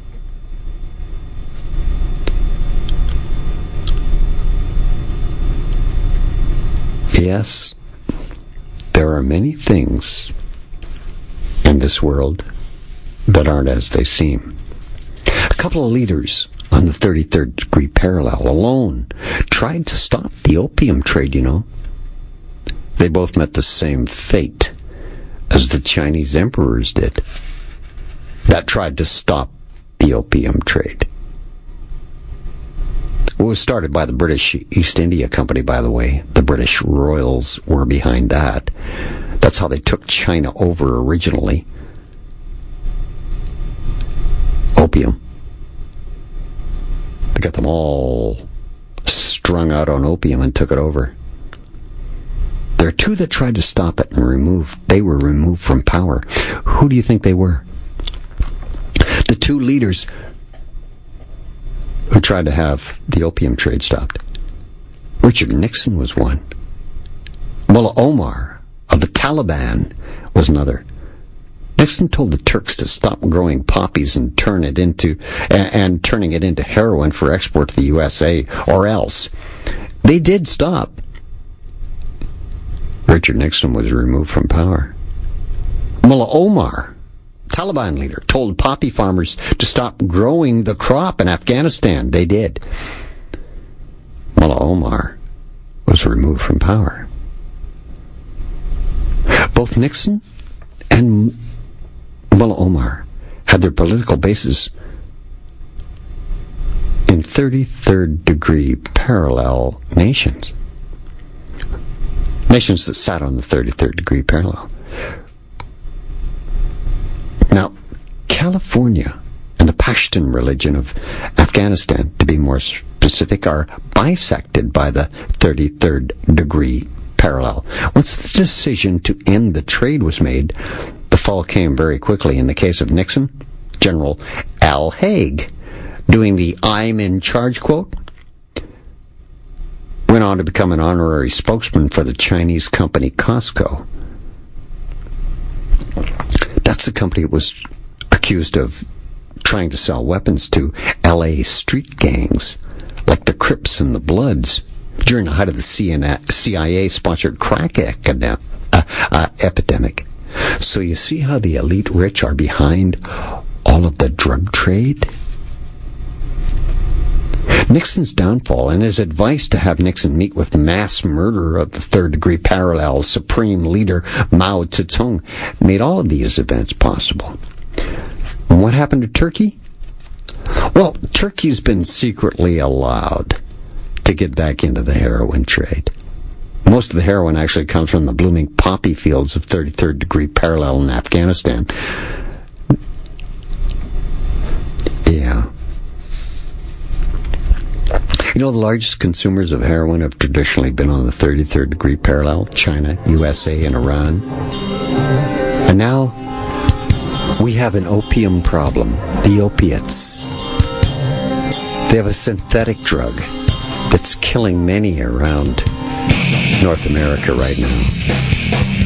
The Illuminati are at work, dividing and conquering, and then joining together. That's our M.O. Spin a view from space on Talk Radio AM 640. Coast to coast next time, Space, and I'm out.